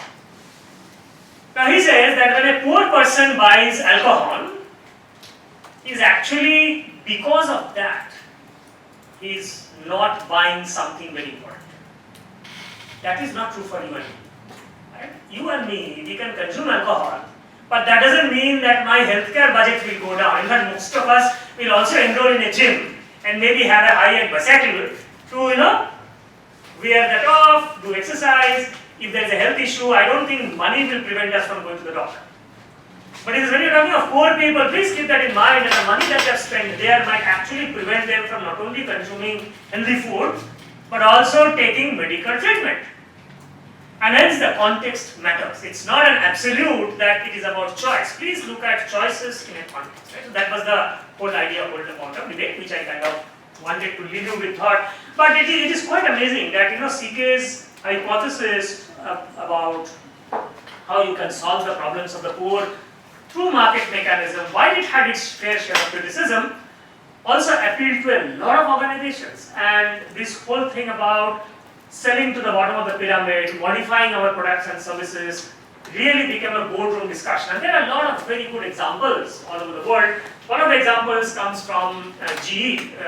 I guess many of you have heard about this company, GE. Now, GE had a big R&D center, has a big R&D center from the city where I come from. And GE came about, GE said that, well, let us apply CK's principle and see that. So GE makes all these medical equipment among the various stuff that they do. And one of the things that they innovated was an X-ray machine which can work in rural India. Because remember, X-ray machines typically need a dust-free room. They also need uninterrupted power supply.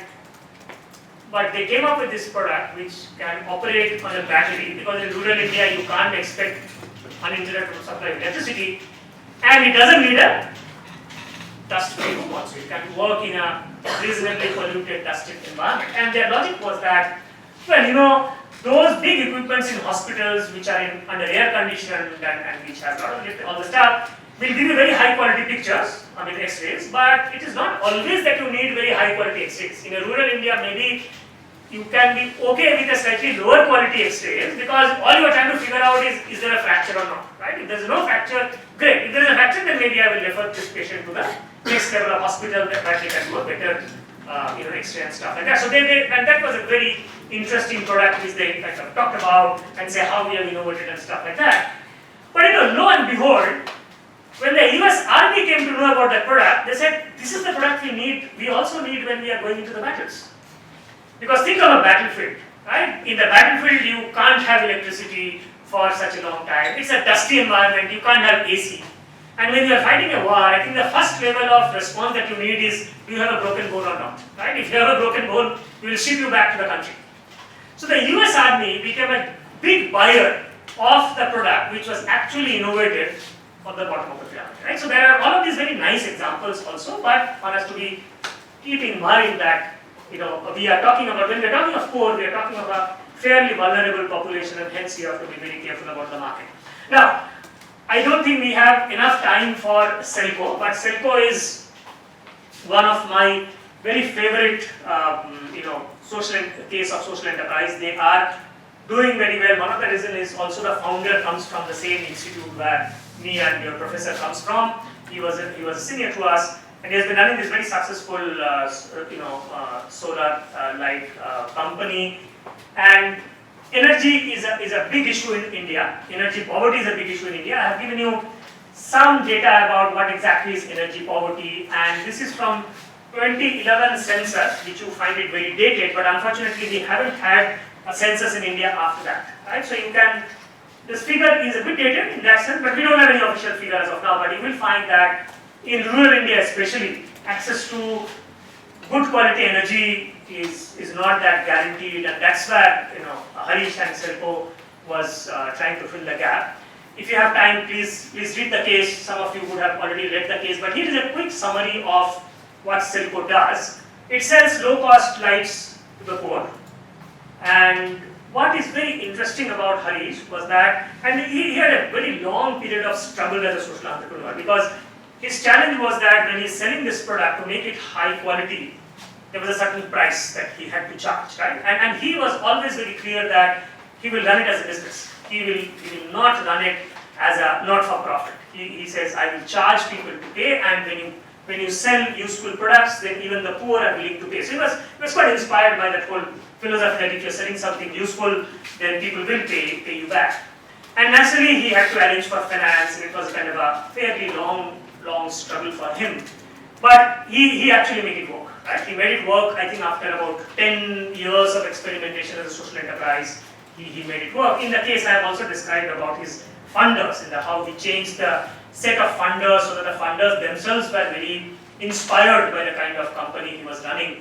And even today when I invite him to talk to my students at IIM Bangalore, then he would say that if you're a social enterprise, then be careful about the choice of your funders. Right? Because if you have funders who are looking for quick wins, then your philosophy is not in line, right? So they will always force you to do certain things which you would not want to do, right? Whereas he was able to eventually get a set of funders who are very long-term oriented, and as a consequence, he has been running this company very well. So do read about it.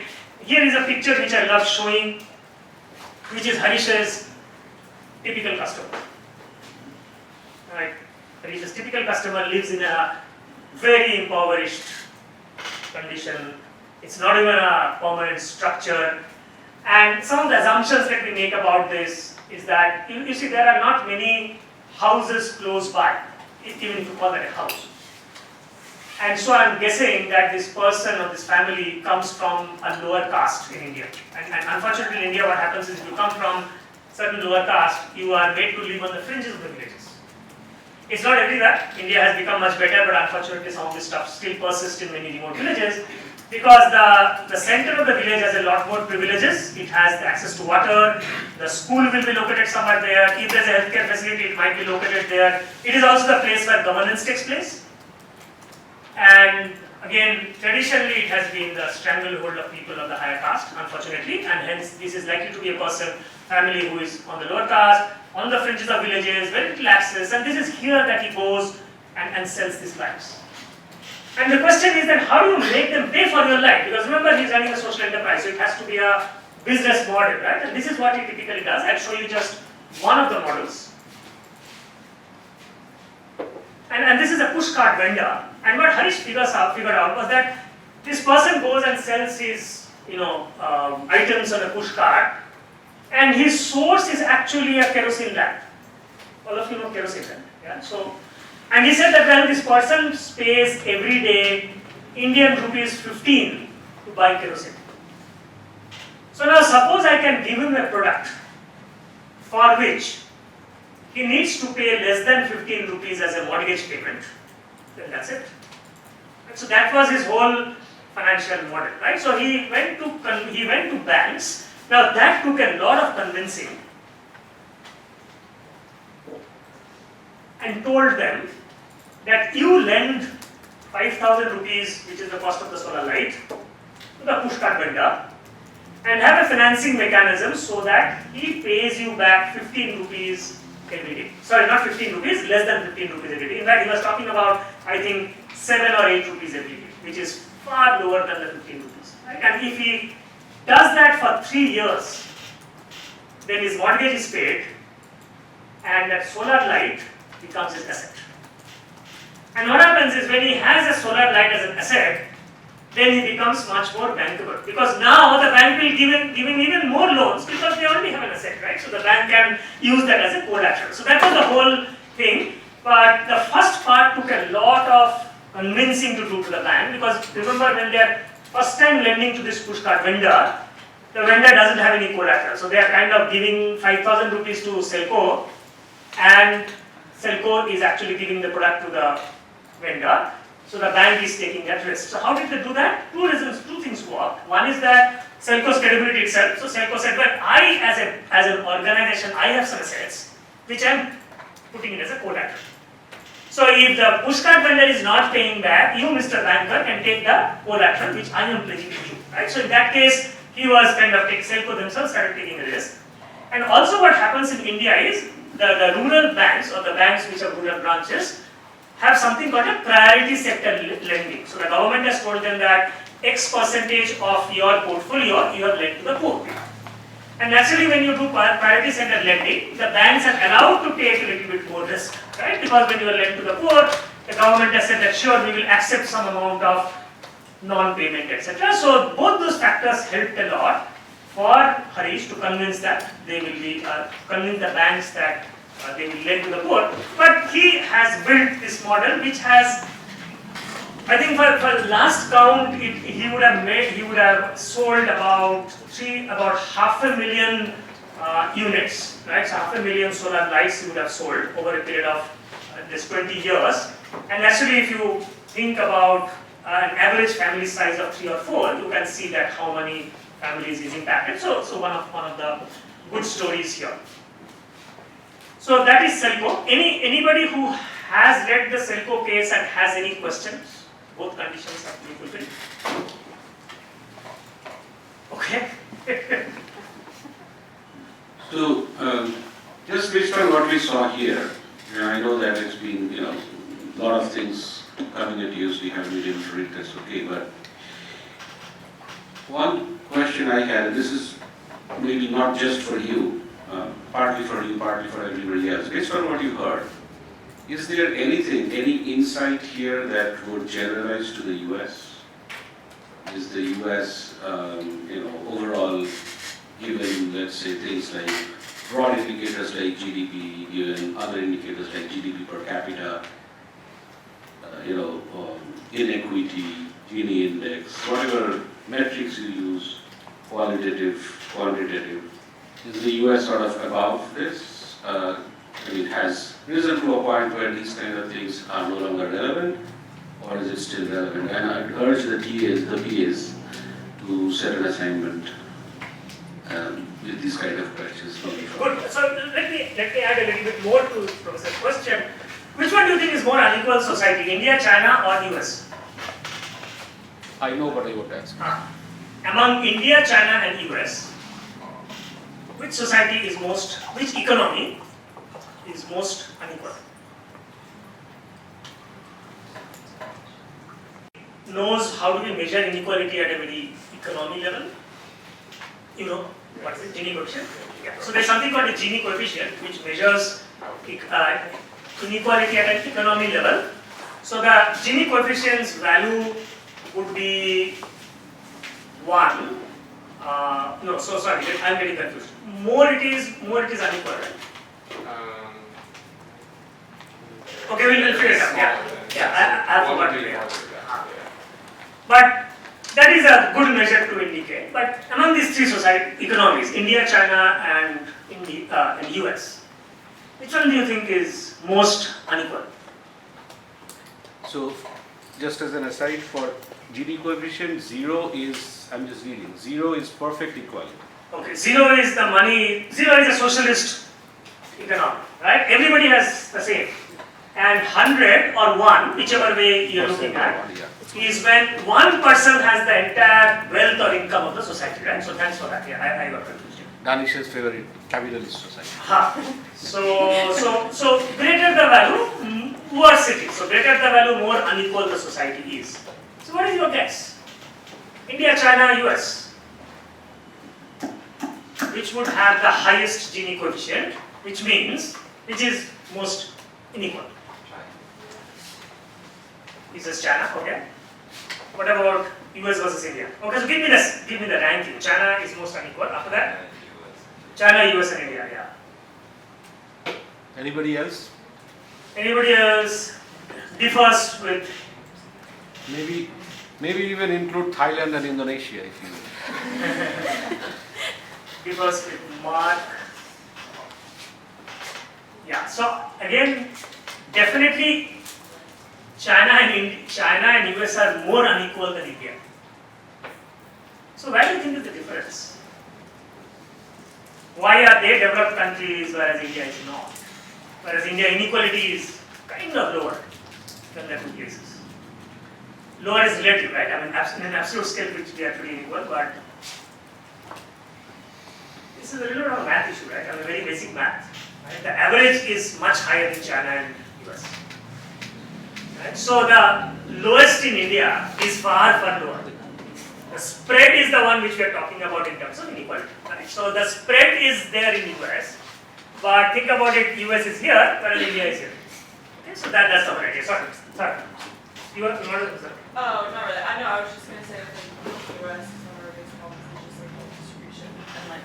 It is a problem, absolutely. Yeah. So you can think from that perspective when professor is asking you that assignment, that why is it even social entrepreneurship relevant for? Is it relevant for US? Okay. By the way, I had the same question for Thailand because I thought that since we are in Thailand, some of this stuff maybe you already know.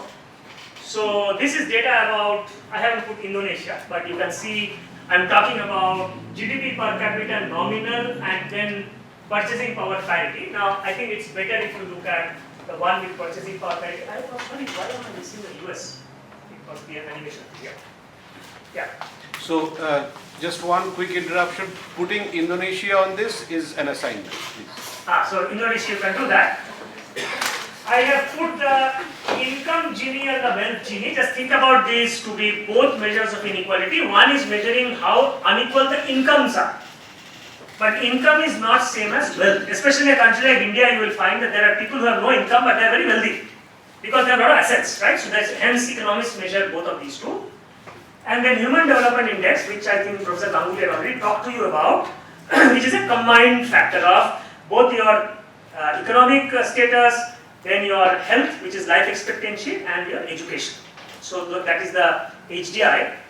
So I was thinking of Thailand, that what do you think is the situation in Thailand, etc. But for a proper comparison set, I am giving you data about India, China, and US. So maybe this will also help you to think a little bit about your assignment and all. What really surprised me when I was looking at this data, because I was familiar with India, China, US, was that Thailand's GDP per capita on a purchasing power basis is way higher than India. And which is what matters, right? Because what does purchasing power say? That purchasing power says that even if today I think the Thai-US exchange rate is about 36, right? I think 36 bahts gives you $1. But that is not the only thing that you need to look at it, because if you go and buy something in Thailand, you will get a lot more for $1 than what you will get for 36 bahts. So that's why they kind of do some kind of equalization there, right? So better figure to look at is the PPP figure, right? 17, and there you see that actually Thailand's GDP per capita is higher than even China, way below US, which is what is expected, but higher than China and way above India. So in that sense, Thailand is, people on an average in Thailand are doing far better than in India. So that's what only this data says. Then you look at each of these income Gini, wealth Gini. By the way, HDI of Thailand is high because HDI factors in the per capita GDP, PPP, right? So you can see that how it has shown up, and actually it hence tells you that the quality of life is high. Thai economy has a lot of strength. It has low unemployment. I checked, it is only 2% unemployment. India is somewhere around, I think today 11 or 12%. It is a very service-dominated industry and service-dominated economy. So, and I will show you one graph which why it, and you can put it in perspective. And manufacturing-led, which means you look at it, share of agriculture is only about 10% here. At the same time, there are challenges in the Thai economy, which is inequality, exploitation and human trafficking, a fairly aging population, and look at this one. 50% of the labor force is in agriculture, but agriculture contributes only 10% of the economy. So naturally you see, that's a problem, right? Actually this is pretty similar in India also. India, 17% of India's GDP comes from agriculture, whereas 64% of our population, somewhere around that, lives in villages. Right? So unlike developed nations, we are nations where while agriculture contributes very less to the economy, which is expected as you develop, but we'll still have a large population dependent on agriculture. So we have to kind of connect that gap, and that naturally has a lot of social consequences. All right, so very quickly, I was looking at social enterprises in Thailand. And there is a very nice report, if those of you are interested, you can look at. There is a report by, I think, British Council, which talks about a review of social enterprises in Thailand. And I'll just give you some names, since I know I am running out of time. And you can look at some of these organizations. And of special use to this class, will be, look at RICAT. They are applying technology. They are talking actually of AI and ML to solve farmers' problems on one hand. Also saying that how, as we said, for the small farmer, getting a loan is difficult. Now the loan givers can have far better predictability about whether the farming that they are doing or whether the produce that they are doing, the risks involved in farming activities by employing machine or sophisticated algorithms, models, you can predict a lot better, right? So that is one area where I think many of you might be doing the work, and I know that Professor Ganguly and his team does so much of risk modeling and prediction, and to some extent a similar flavor is what RICAT is trying to do. But again, my information about them is all secondary, so there may be you need to get into some details.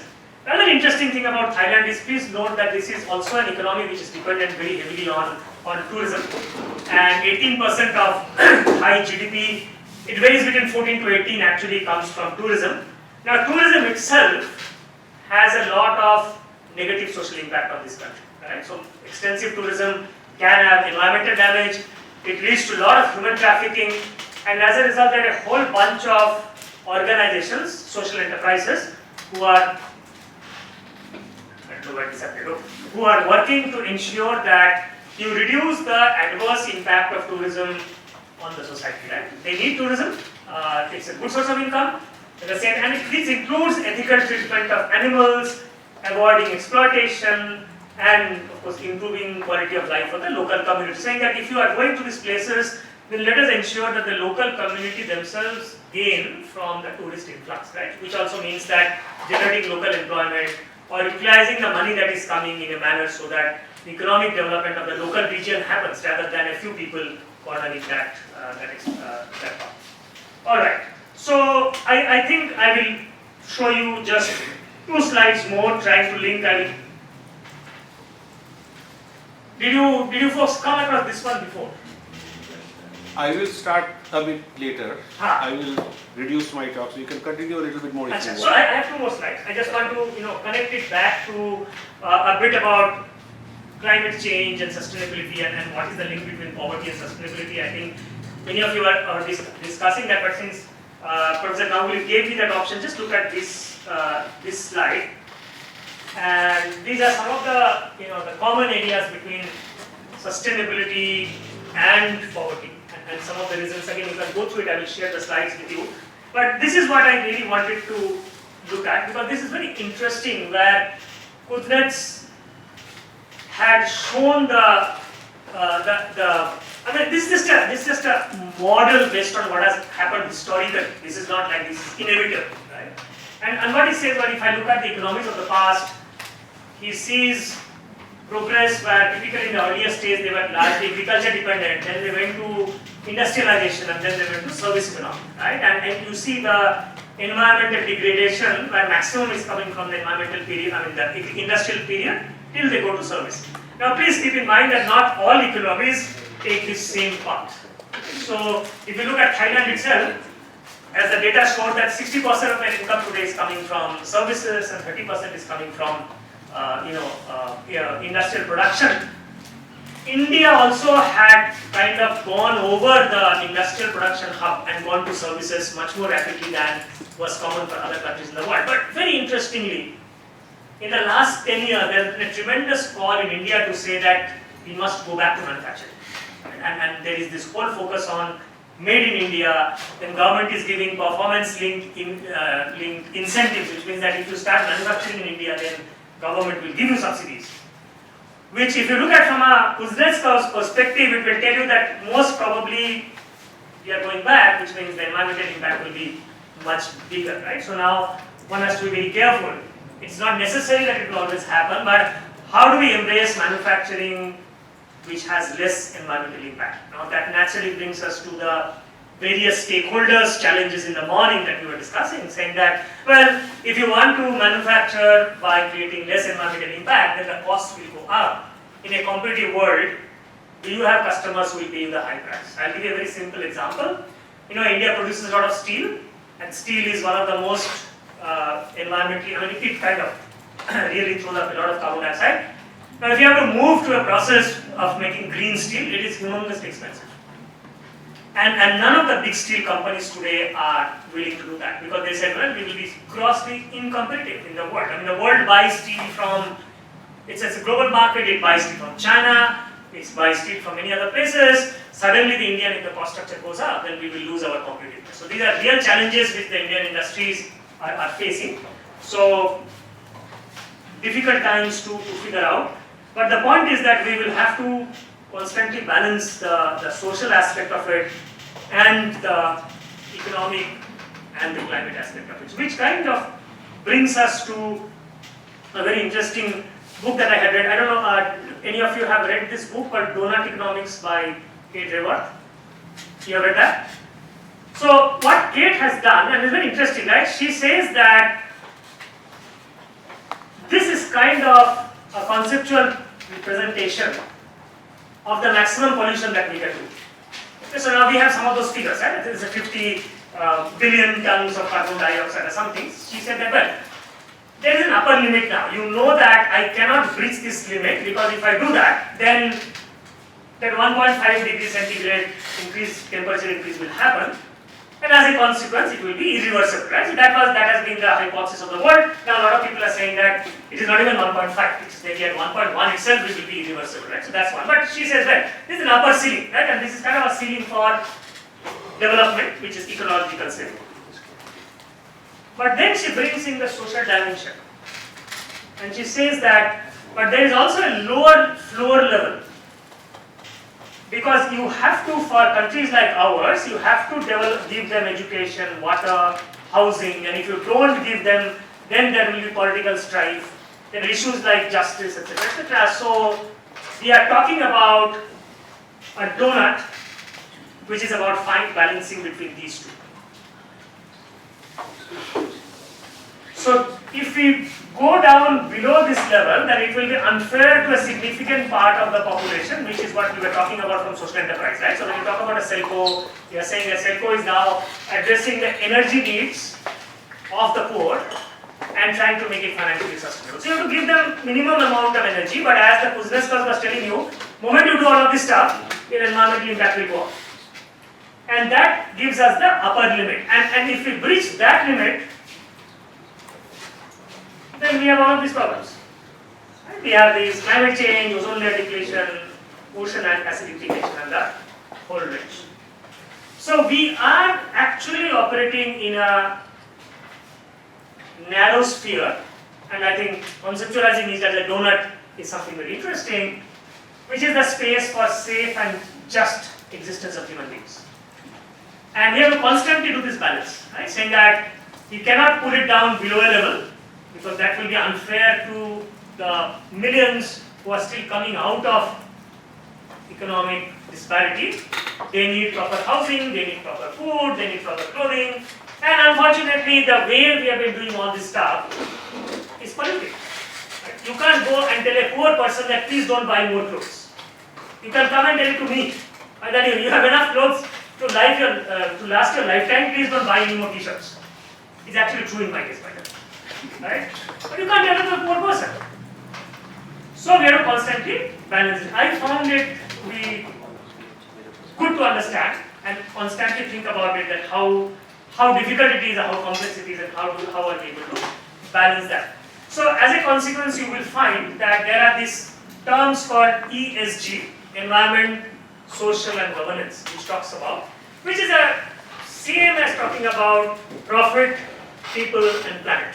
Right? So think of profit, people, planet, environment, social and governance. Right? So these are the themes. So people are saying that, well, we have to look at it together. You can't look at one problem in its isolation, because if you only look at social then you will probably not be sensitive to environment. If you only look at environment, then maybe the social part will take a little bit of a beating. And finally, you need good institutions, you need properly governed organizations to do this fine balance, right? So it is about ESG, it is about people, planet, and profit. So when Professor Rajeshri was talking about yesterday's session about dialogues, right? I think that's the power of dialogues, and you have a great cohort when the introduction was going on, saying that there are data science people sitting here, there are people from business, there are people from public policy, and that's where it becomes most powerful. Right? And it becomes powerful at every level. That today, I think, I have no clue about the complex math modeling that your professor does. But still, when we talk to each other, right, I bring in my understanding about the managerial world, about the public policy world, and then he is able to relate to that and bring it back to maybe some of the work that he does, right? And more we are able to do this collaboration. It's like the card game that Professor was explaining yesterday. More we will be in a better position to solve this problem, because this is indeed a multi-dimensional problem which looking at only from one perspective is not going to help us solve that. So that's where I will end my session, and hopefully you will be able to build on top of this for your project. All right,